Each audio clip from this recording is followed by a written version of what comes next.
तो हम लोगों ने लास्ट टाइम जो बात स्टार्ट की थी वो कैपेसिटर पे हम लोग बात कर रहे थे। इसी को कंटिन्यू करते हैं। कैपेसिटर के साथ एक सब टॉपिक उसका आगे इंक्लूड है इलेक्ट्रिक पोलराइजेशन। इसमें बात करते हैं इलेक्ट्रिक पोलराइजेशन क्या चीज़ है। आपके कोर्स में जो इलेक्ट्रिक पोलराइजेशन का उसने टॉपिक समझाया हुआ है, उस टॉपिक में उसने इलेक्ट्रिक पोलराइजेशन को समझाते हुए कैपेसिटर के साथ बैटरी को उसने रिमूव कर दी है। यानी कैपेसिटर को पहले फुली चार्ज किए और चार्ज करने के बाद उसने बैटरी रिमूव कर दी है। जब किसी कैपेसिटर के साथ बैटरी रिमूव कर देते हैं ना, यानी चार्ज करने के बाद कैपेसिटर से बैटरी रिमूव कर दें, तो इसके लिए एक और वर्ड भी यूज करते हैं। इसको यूं भी बोला जाता है कि you have a charge capacitor. जब ये वर्ड कभी यूज हो ना, चार्ज कैपेसिटर एमसीक्यू में, तो अब यूं समझने कि कोई ऐसे कैपेसिटर की बात हो रही है जिस कैपेसिटर को उन्होंने पहले चार्ज किया है और चार्ज करने के बाद बैटरी रिमूव कर दी है। तो कुछ ये सिचुएशन है कि सपोज करें ये एक पैरेलल प्लेट कैपेसिटर की दो प्लेट्स हैं। इस कैपेसिटर को उसने with the help of a voltage source complete charge किए है और कंप्लीट चार्ज करने के बाद उसने बैटरी रिमूव कर दी। देखिए ये उसने बैटरी रिमूव कर दी। इसके बाद वो कहता है कि इस चार्ज कैपेसिटर के दरमियान में ज़ाहिर एक इलेक्ट्रिक फील्ड प्रोड्यूस होगा। उस इलेक्ट्रिक फील्ड को मैं EFI कह देता हूँ। मैं वैसे समझाने के लिए मैंने ऊपर बना दिया, अदरवाइज इन प्लेट्स के दरमियान में इलेक्ट्रिक फील्ड प्रोड्यूस होगा ना, इन सारी जगहों पर।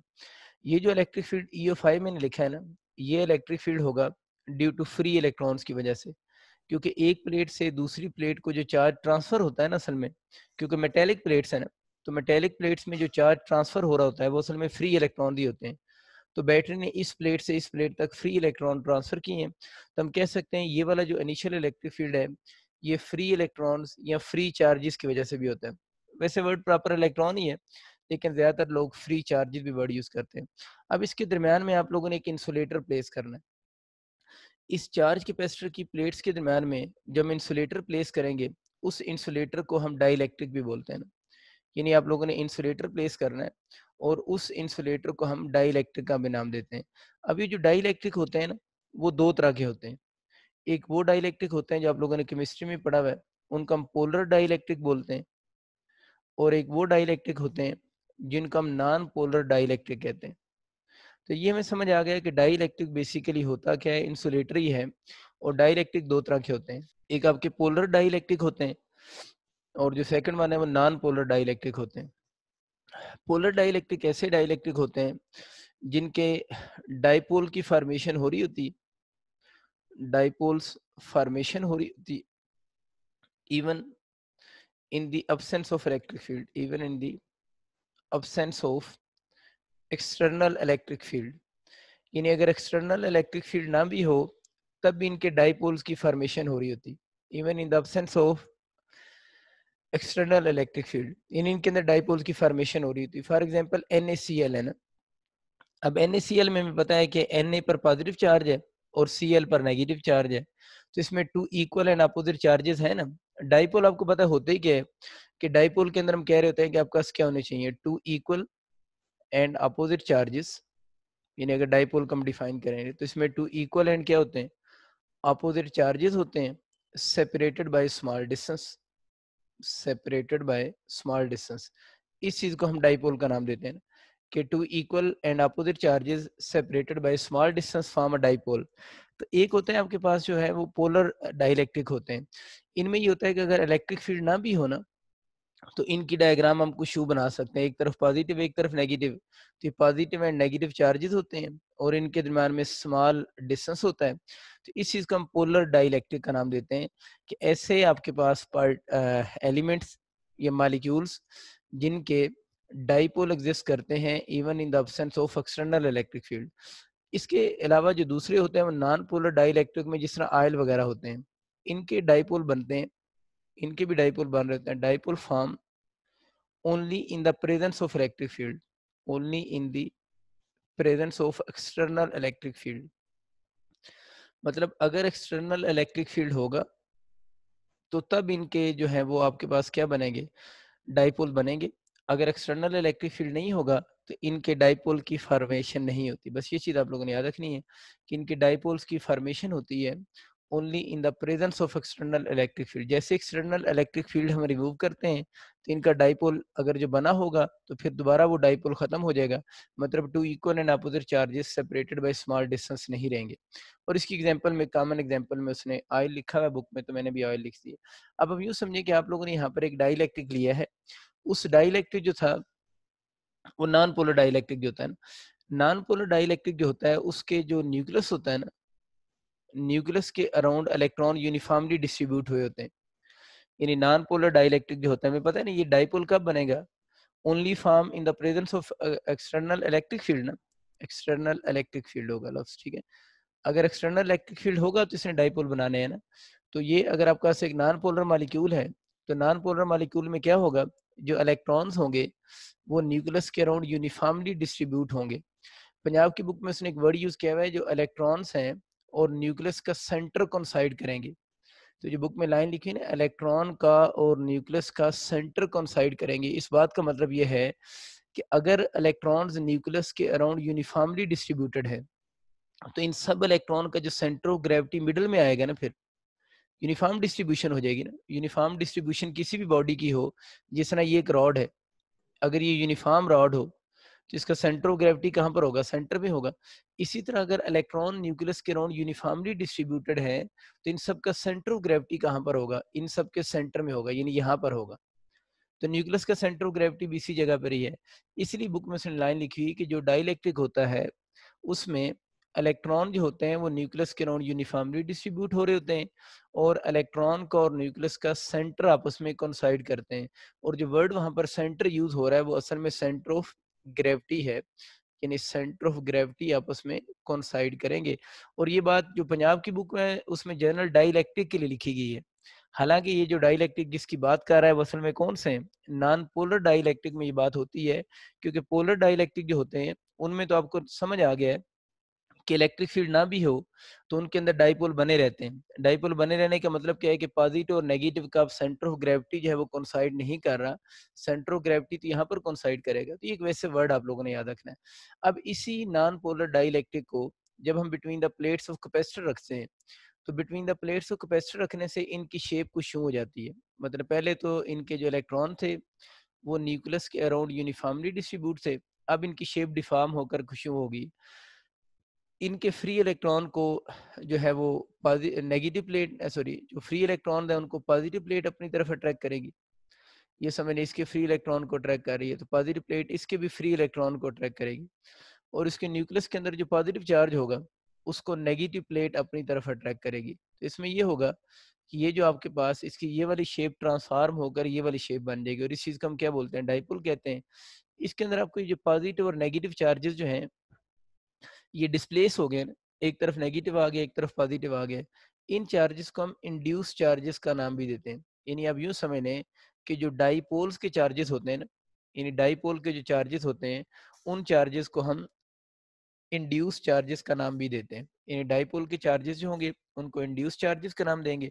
अब ये जो इंड्यूस चार्जेस होते हैं ये भी तो अपना इलेक्ट्रिक फील्ड जनरेट करेंगे, और इलेक्ट्रिक फील्ड की बच्चों में पता है जो डायरेक्शन होती है वो पॉजिटिव पॉजिटिव एंड से टुवर्ड्स नेगेटिव एंड होती है। कि पॉजिटिव टुवर्ड्स नेगेटिव एंड, इसका मतलब ये हुआ कि इंड्यूस चार्जेस का जो इलेक्ट्रिक फील्ड होगा, यूं कह लें या यूं कह लें, जो डाइपोल का इलेक्ट्रिक फील्ड होगा उसकी डायरेक्शन जो होगी वो इनिशियल इलेक्ट्रिक फील्ड की डायरेक्शन की क्या होगी, अपोजिट होगी। ये इसके एमसीक्यू भी हैं कि आपको पहला एमसीक्यू समझ आ गया। पहला एमसीक्यू मेन यही बनता है कि आपके पास जो दो तरह के इलेक्ट्रिक फील्ड है उनकी डायरेक्शन का क्वेश्चन आता है। तो यहाँ पर दोनों तरह के जो इलेक्ट्रिक फील्ड है, एक फ्री इलेक्ट्रॉन की वजह से एक इंड्यूस चार्जेस की वजह से, वो दोनों इलेक्ट्रिक फील्ड एक दूसरे को सपोर्ट नहीं कर रहे, बल्कि दोनों इलेक्ट्रिक फील्ड एक दूसरे को अपोज कर रहे हैं। तो पहली बात आप लोगों ने याद रख ये रखनी है कि यहाँ पर अगर हम नेट इलेक्ट्रिक फील्ड कैलकुलेट करें तो आपको समझ आ गया कि हमें नेट इलेक्ट्रिक फील्ड कैलकुलेट करने के लिए जो इनिशियल इलेक्ट्रिक फील्ड होगा उसमें से डाइपोल के इलेक्ट्रिक फील्ड को क्या करना पड़ेगा, माइनस करेगा करना पड़ेगा। माइनस हम क्यों लिख रहे हैं, क्योंकि इन दोनों इलेक्ट्रिक फील्ड की एक दूसरे के अपोजिट डायरेक्शन है। दोनों इलेक्ट्रिक फील्ड के अपोजिट डायरेक्शन होने की वजह से हम यहाँ पर दरमियान में नेगेटिव साइन लगा रहे हैं। अब बच्चों ये याद रखना है कि डाइपोल का जितना इलेक्ट्रिक फील्ड ज्यादा होता जाएगा, ये माइनस साइन आपको नजर आ रहा है, माइनस साइन की वजह से पुरानी बात जो आपको डायरेक्ट रिलेशन नजर आता है वो असल में इनवर्स होता है। तो जितना डाइपोल का इलेक्ट्रिक फील्ड ज्यादा होता जाएगा, नेट इलेक्ट्रिक फील्ड ने उतना ही कम होता जाना है। तो पहले एमसीक्यू याद रखना है कि जो फ्री इलेक्ट्रॉन का इलेक्ट्रिक फील्ड होगा और डाइपोल का इलेक्ट्रिक फील्ड एक दूसरे के अपोजिट इन डायरेक्शन होंगे।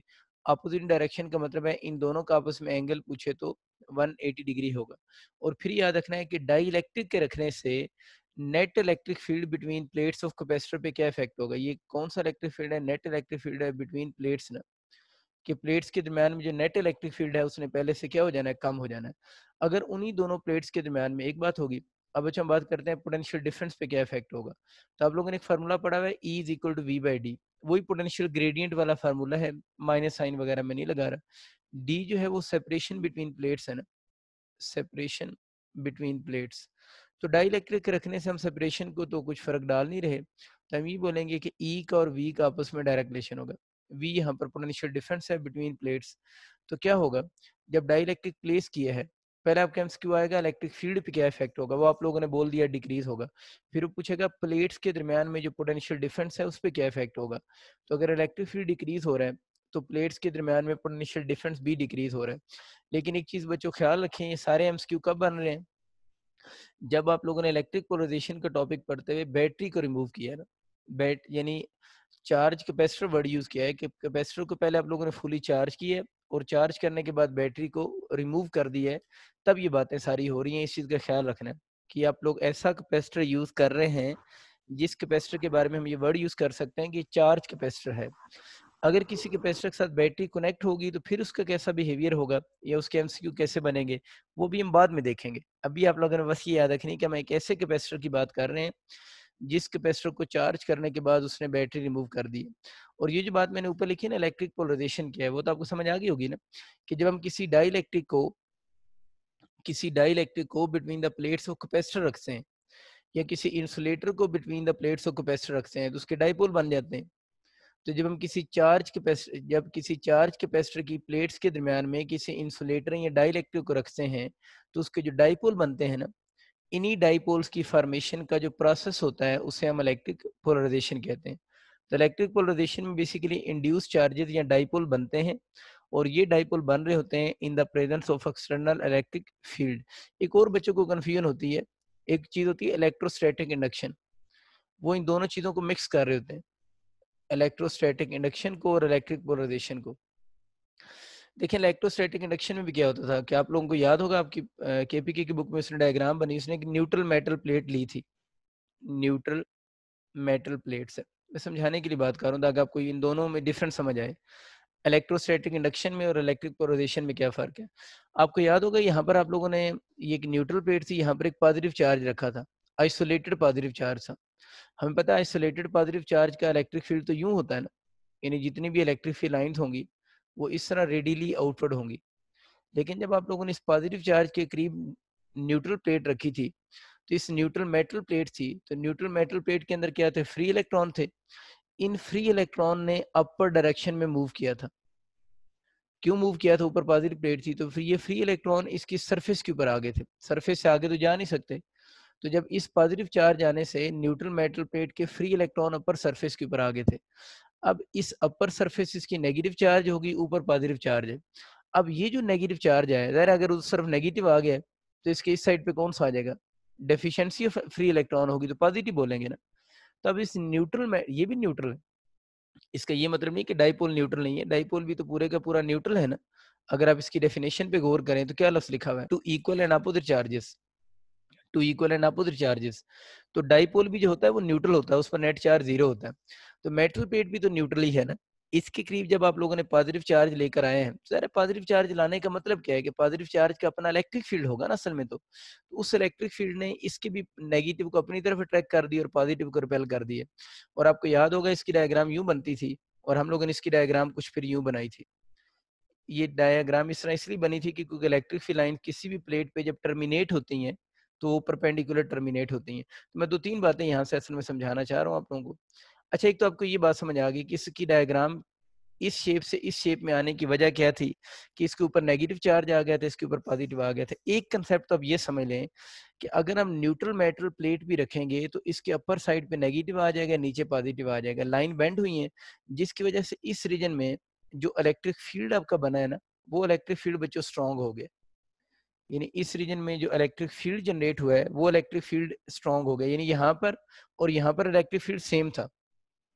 जितनी स्ट्रेंथ इस जगह पर थी उतनी स्ट्रेंथ ऊपर भी थी, लेकिन न्यूट्रल मेटल प्लेट आने से नीचे फील्ड स्ट्रांग हो गया एज कम्पेयर टू ऊपर वाली साइड से, ठीक है। तो जिससे वैसे डायग्राम में ऊपर लाइन थोड़ी क्लोज बन गई है, तो आप लोगों ने याद रखना है कि नीचे फील्ड स्ट्रांग होगा। चलिए एक और काम कर लेते हैं, लाइन थोड़ी ज्यादा कर लेते हैं, आपको ज्यादा क्लियर समझ आए। यूँ समझ कि नीचे नंबर ऑफ लाइन ज्यादा हो गई है पर यूनिट एरिया में, नंबर ऑफ लाइन ज्यादा हो गई है पर यूनिट एरिया में, इसका मतलब इलेक्ट्रिक फील्ड स्ट्रांग हो गया है। तो खैर ये बात मैंने एक अलहदा से भी बतानी थी कि न्यूट्रल मेटल प्लेट के रखने से नीचे वाली साइड पे फील्ड स्ट्रांग होगा, ऊपर फील्ड वीक होगा, और नीचे इसकी जो मेटल प्लेट है इसके फ्री इलेक्ट्रॉन अपवर्ड मूव करेंगे, और कहाँ तक मूव करेंगे, इसके अपर सरफेस तक, उससे आगे तो जा नहीं सकते। अब बात ये बतानी थी कि इलेक्ट्रिक पोलराइजेशन में और इलेक्ट्रोस्टैटिक इंडक्शन में क्या फर्क है। देखिए इलेक्ट्रिक पोलराइजेशन में भी ये हुआ है कि न्यूट्रल चीज रखी है, उसके पॉजिटिव और नेगेटिव चार्जेस सेपरेट हो गए हैं। इधर भी आप लोगों ने न्यूट्रल मेटल प्लेट रखी, पॉजिटिव और नेगेटिव चार्जेस सेपरेट हो गए हैं, तो इसको हम इलेक्ट्रिक पोलराइजेशन नहीं बोलते, इसको हम इलेक्ट्रोस्टैटिक इंडक्शन कहते हैं, पता है सारों को। लेकिन यहाँ पर भी वही काम हुआ है, इसका हम इलेक्ट्रिक पोलराइजेशन कह रहे हैं।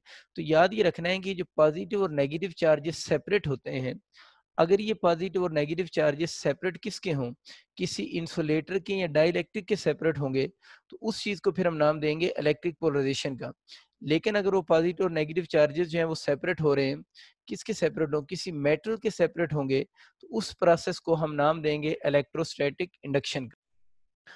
अब हमें आइडिया हो गया कि इन दोनों में डिफरेंस क्या है। अब बच्चा हम आगे अपनी टॉपिक की तरफ आते हैं। तो ये बात हो रही थी कि ये सारे एमसीक्यू कब ठीक है, जब बैटरी कनेक्ट होगी। तो इलेक्ट्रिक फील्ड के डिक्रीज होने से प्लेट्स के दरमियान में जो पोटेंशियल डिफरेंस है, वो पोटेंशियल डिफरेंस भी आप लोगों का डिक्रीज हो रहा है। इसको वी कह लें या इसको आप डेल्टा वी सिंबल यूज करें, ये आपकी अपनी मर्जी, इससे फर्क नहीं पड़ता। अच्छा ये चीज होगी। उसके बाद तीसरी चीज चीज है कि हम कैपेसिटेंस की बात करते हैं कि डाइलेक्ट्रिक के रखने से कैपेसिटेंस पे क्या इफेक्ट हुआ है।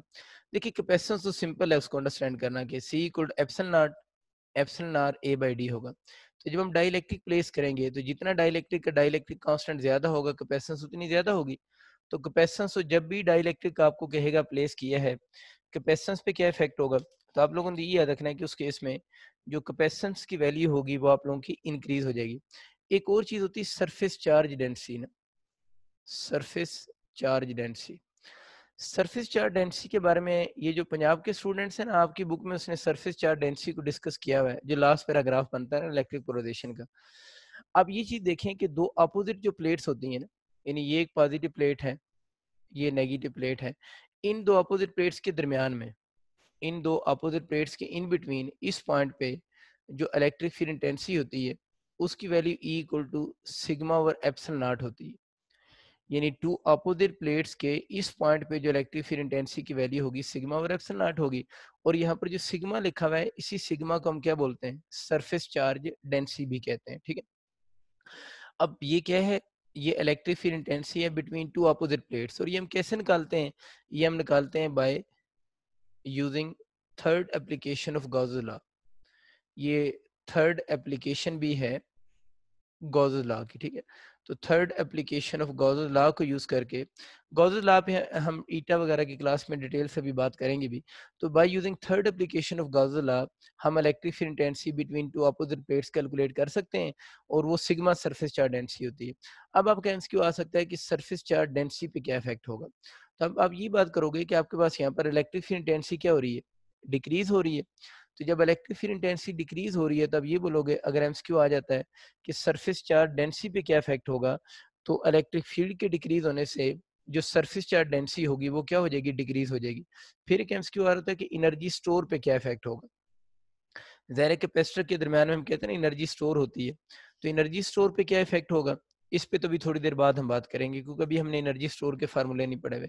और एक और एमसीक्यू आ रहा था कि चार्ज पे क्या इफेक्ट होगा।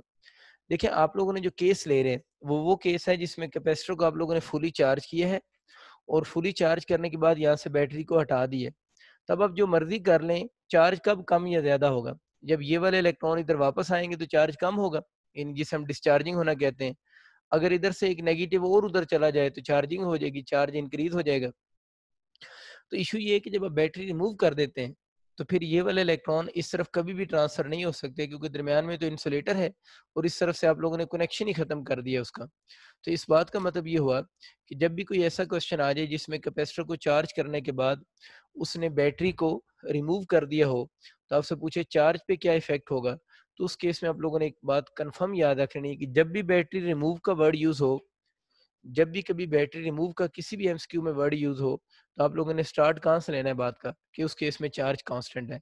रहेगी बात इस केस में एनर्जी स्टोर पे क्या इफेक्ट होगा, तो एनर्जी स्टोर पे भी हम थोड़ी देर तक बात करते हैं, एनर्जी स्टोर के फार्मूलाज को एक दफा पढ़ के। इसी जब हमने डाइपोल पढ़ा है, तो इसी के साथ एक छोटी सी टर्म बुक में लिखी हुई है कि डाइपोल मोमेंट वर्ड लिखा हुआ है, ठीक है, डाइपोल मोमेंट का जो वर्ड है ना। अब डाइपोल मोमेंट को पी से भी डिनोट करते हैं, हमारी बुक्स में पी से डिनोट किया हुआ है, कुछ बुक्स में उसको म्यू से भी डिनोट करते हैं, तो एक ही बात है, पी से डिनोट करें या म्यू से डिनोट करें। तो डाइपोल मोमेंट का तल्लक दायरा डाइपोल के साथ होगा, और डाइपोल में हमें पता है two equal and opposite charges separated by क्या होते हैं, स्मॉल डिस्टेंस होते हैं। अगर ये दोनों इक्वल एंड अपोजिट चार्जेस हैं, तो दोनों चार्जेस पर चार्ज की मैग्नीट्यूड तो सेम होगी, यानी अगर इस पर प्लस क्यू चार्ज है, इस पर माइनस क्यू चार्ज है, तो अगर एक पर पॉजिटिव चार्ज है, एक पर नेगेटिव चार्ज है, तो मैं बात कर रहा था कि दोनों तरफ जो चार्ज की मैग्नीट्यूड होगी वो तो बिल्कुल सेम होगी। अब डाइपोल मोमेंट का जो फार्मूला होता है ना, वो P is equal to Q into D भी लिखते हैं। Q के साथ मॉड का साइन भी लोग यूज करते हैं, मॉड यूज करें या ना बात करें, एक ही बात है कि यहाँ पर आप लोगों ने मैग्नीट्यूड ऑफ आइदर चार्ज लिखनी होती है, मैग्नीट्यूड ऑफ आइदर चार्ज, यानी दोनों में से किसी एक चार्ज की मैग्नीट्यूड लिखनी होती है, दोनों की मैग्नीट्यूड सेम होती है, तो किसी एक की मैग्नीट्यूड। अब यहाँ पर लिख देंगे डी क्या चीज है, उस पॉजिटिव और नेगेटिव चार्ज के दरम्यान में सेपरेशन कम बोलते हैं। तो डाइपोल मोमेंट हमें आइडिया होगा कि ये प्रोडक्ट होता है मैग्नीट्यूड ऑफ आइदर चार्ज का to the separation between the charges, magnitude of either charge का सेपरेशन बिटवीन द चार्जेस के जो प्रोडक्ट बनेगा, उसके इस चीज का हम डाइपोल मोमेंट बोलते हैं। आप सबको आइडिया है कि बाय नेचर ये वेक्टर क्वांटिटी है, केमिस्ट्री में वैसे मेरा ख्याल है इसकी थोड़ी बेहतर डिस्कशन है, ये वेक्टर क्वांटिटी है, इसकी वेक्टर की थोड़ी सिंबल चेंज होती है, वैसे तो हम वेक्टर की सिंबल ये वाली बनाते हैं ना, तो डाइपोल मोमेंट के वेक्टर की सिंबल हम कुछ यूं बनाते हैं, ठीक है ना, यहाँ पर ये ऊपर इसके ना वर्टिकल बार का साइन लगा देते हैं, और इसकी जो डायरेक्शन होती है वो पॉजिटिव साइड से टुवर्ड्स नेगेटिव साइड होती है, यानी ये डाइपोल है ना, तो डाइपोल मोमेंट की डायरेक्शन किधर होगी, पॉजिटिव से टुवर्ड्स नेगेटिव होगी। या अगर केमिस्ट्री में हम बात करें तो हम कहते हैं जिस तरह HCl है ना, आप लोगों ने HCl में डायरेक्शन शो करनी है, तो केमिस्ट्री में हम ये भी कहते हैं कि लेस इलेक्ट्रोनेगेटिव से मोर इलेक्ट्रोनेगेटिव की तरफ डायरेक्शन होगी, मतलब ये भी वर्ड यूज होता है इलेक्ट्रिक डाइपोल मोमेंट के लिए, क्योंकि केमिस्ट्री में तो इसका बहुत डिटेल कंसेप्ट है ना, वहां पर तो हम जो मॉलिक्यूल्स होते हैं उनका आयनिक करेक्टर, उनका कोवेलेंट करेक्टर इसी की बेस पे जज करते हैं, इसकी वैल्यूज की बेस पे, हमारी उतनी डिटेल नहीं है। तो वैसे बात कर रहा हूँ कि आप पॉजिटिव से नेगेटिव इसकी डायरेक्शन होगी, ये केमिस्ट्री में हम बोलते हैं कि लेस इलेक्ट्रोनेगेटिव से मोर इलेक्ट्रोनेगेटिव की तरफ इसकी डायरेक्शन होगी। तो फिजिक्स में आप लोगों ने ये याद रखना है कि इसकी डायरेक्शन पॉजिटिव से टुवर्ड्स नेगेटिव होगी। अगर हम इसकी एसआई यूनिट की बात करें, तो इसकी एसआई यूनिट जो बनती है चार्ज की कूलम होती है, और डी सेपरेशन उसकी मीटर होगी। इसकी कदर यूनिट भी यूज करते हैं, डिबाई जिसे हम कहते हैं। इसका फिजिक्स पॉइंट ऑफ व्यू से देखा जाए तो इसका क्या एमसीक्यू आ सकता है, बस आपको इसका फार्मूला पता होना चाहिए, क्यू पता होना चाहिए, magnitude of any one charge है, नेचर इसकी पता होना चाहिए, वेक्टर क्वांटिटी है, एसआई यूनिट पता होना चाहिए, कूलम मीटर है। और अगर इसका न्यूमेरिकल वैसे आज तक कभी आया तो नहीं है, लेकिन सपोज करें अगर कभी न्यूमेरिकल आ भी जाए, तो तीन वेरिएबल हैं पी क्यू और डी, इन तीनों में से कोई से भी अगर आपको पेपर में दो गिवन हो, तो थर्ड वन को आप इजीली कैलकुलेट कर सकते हैं, ठीक है। तो फिजिक्स में डाइपोल मोमेंट कोई मेजर टॉपिक नहीं है, लेकिन जितनी बातें उसने बुक में लिखी हुई थी वो मैंने आप लोगों के साथ शेयर कर दी हैं। अब बच्चों हम बात करते हैं, हमारी थोड़ी सी पेंडिंग चीजें भी हैं एनर्जी स्टोर की ना, कि हम लोगों ने बात की तो थी कि कैपेसिटर में एनर्जी स्टोर होती है, और ये जो एनर्जी स्टोर होती है आपको मैंने बताया था कौन सी होती है, ये एनर्जी स्टोर होती है in the form of electric potential energy होती है, यानी कैपेसिटर में जो एनर्जी स्टोर होती है वो इलेक्ट्रिक पोटेंशियल एनर्जी, और कहाँ पर स्टोर होती है ये भी बता दिया था, between plates of capacitor, between plates of capacitor, और बिटवीन प्लेट्स ऑफ कैपेसिटर क्या होता है, इलेक्ट्रिक फील्ड होता है। तो ये energy between plates of capacitor जो इलेक्ट्रिक फील्ड होता है उसके अंदर स्टोर होती है, ये बात हम लोगों ने लास्ट टाइम लिखी भी थी। अब जो मैं इसके फार्मूला लिखता हूँ, एनर्जी जो स्टोर होती है कैपेसिटर में, उसका एक फार्मूला 1/2 Q इंटू वी होता है। Q क्या चीज है, charge on any one plate, क्योंकि दोनों प्लेट्स पर नेट चार्ज तो जीरो होता है ना। तो कैपेसिटर के फार्मूले में, किसी भी फार्मूला में कैपेसिटर में जब भी आप कभी चार्ज वर्ड देखें ना, इसका मतलब ये होगा कि वो charge on any one plate होगा, किसी एक प्लेट पर चार्ज होगा, क्योंकि दोनों प्लेट्स पर तो चार्ज तो जीरो है। और वी क्या है? पोटेंशियल डिफरेंस बिटवीन प्लेट्स है, पोटेंशियल डिफरेंस बिटवीन प्लेट्स, यानी ये दोनों प्लेट्स क्या है, और ये चार्ज होगा on any one plate. Last time भी मैंने बताया था जब मैं क्यू इक्वल सी वी पढ़ा रहा था, लेकिन फिर मैंने लिख दी है, तो ये चीज़ याद रखनी। इसके न्यूमेरिकल आएंगे अब आपके पेपर में, और अच्छे खासे इसके न्यूमेरिकल पास पेपर में आपको नजर आएंगे। तीन चीजें हैं, energy store in capacitor, charge on any one plate, और वी क्या चीज है? Potential difference between plates. कोई सी तीनों में से दो चीजें आपको गिवन होगी, तो थर्ड वन आपको कैलकुलेट करने का कहेगा। मैंने पी लिख दिया, पी मीन न्यूमेरिकल, कोई भी न्यूमेरिकल आप खुद से वैल्यूज तीनों को असाइन करके बना सकते हैं। एक इसकी एनर्जी स्टोर का फॉर्मूला ये भी होता है, 1/2 सी वी स्केयर भी होता है। इन एक एनर्जी स्टोर का फॉर्मूला 1/2 क्यू इंटू वी होगा, और एक एनर्जी स्टोर का फॉर्मूला 1/2 सी वी स्केयर होगा। यहाँ पर सी जो है वो कैपेसिटेंस है, और वी वही potential difference between the plates. Again इसके न्यूमेरिकल बच्चों आएंगे। एक और फार्मूला होता है, उसके भी न्यूमेरिकल आते हैं, U equal to 1/2 Q square by C. इसमें Q जो है वो चार्ज है, और C वही कैपेसिटेंस है, ठीक है, किसी कैपेसिटर की कैपेसिटेंस है। इसके भी न्यूमेरिकल आएंगे। तो इन तीनों फार्मूलाज को आप लोगों ने न्यूमेरिकल्स की माइंड में रखना है कि इनके आपके न्यूमेरिकल पेपर में आ सकते हैं, ठीक है। आगे इनके और भी क्वेश्चन बनेंगे, अभी तो मैं जस्ट इनके न्यूमेरिकल्स की बात कर रहा हूँ। एक और फार्मूला एनर्जी स्टोर का लिख रहा हूँ, ठीक है ना, लेकिन ये वाला फार्मूले के न्यूमेरिकल नहीं आते, ये पेपर में सिर्फ आइडेंटिफाई होने के लिए आ सकता है, मतलब करेक्ट और इनकरेक्ट फार्मूला पूछेगा। 1/2 epsilon naught epsilon R E square A into D, ठीक है। अब इसमें ए इंटू डी क्या चीज है? सपोज करें ये पैरेलल प्लेट कैपेसिटर है ना, ये इसकी प्लेट्स के दरमियान में सेपरेशन है, ए इन प्लेट्स का एरिया है, इस प्लेट पर पॉजिटिव चार्ज है, और ये जो दोनों चीजें हैं ये तो किसको शो कर रही हैं? मीडियम को शो कर रही है, यानी प्लेट्स के दरमियान में मीडियम की प्रेजेंस को शो कर रही है। ई तो आपको पता है क्या चीज है? इलेक्ट्रिक फील्ड इंटेंसिटी है, इलेक्ट्रिक फील्ड इंटेंसिटी। और एडी जो है वो इस स्पेस का वॉल्यूम है ना, यानी कैपेसिटर की जो दोनों प्लेट्स हैं उनके दरमियान में आपको जो स्पेस नजर आ रही है, ये उस स्पेस के वॉल्यूम को शो कर रहा है। V the volume between the plates of capacitor. तो ये फार्मूला बच्चों सिर्फ आइडेंटिफाई होने के लिए आएगा।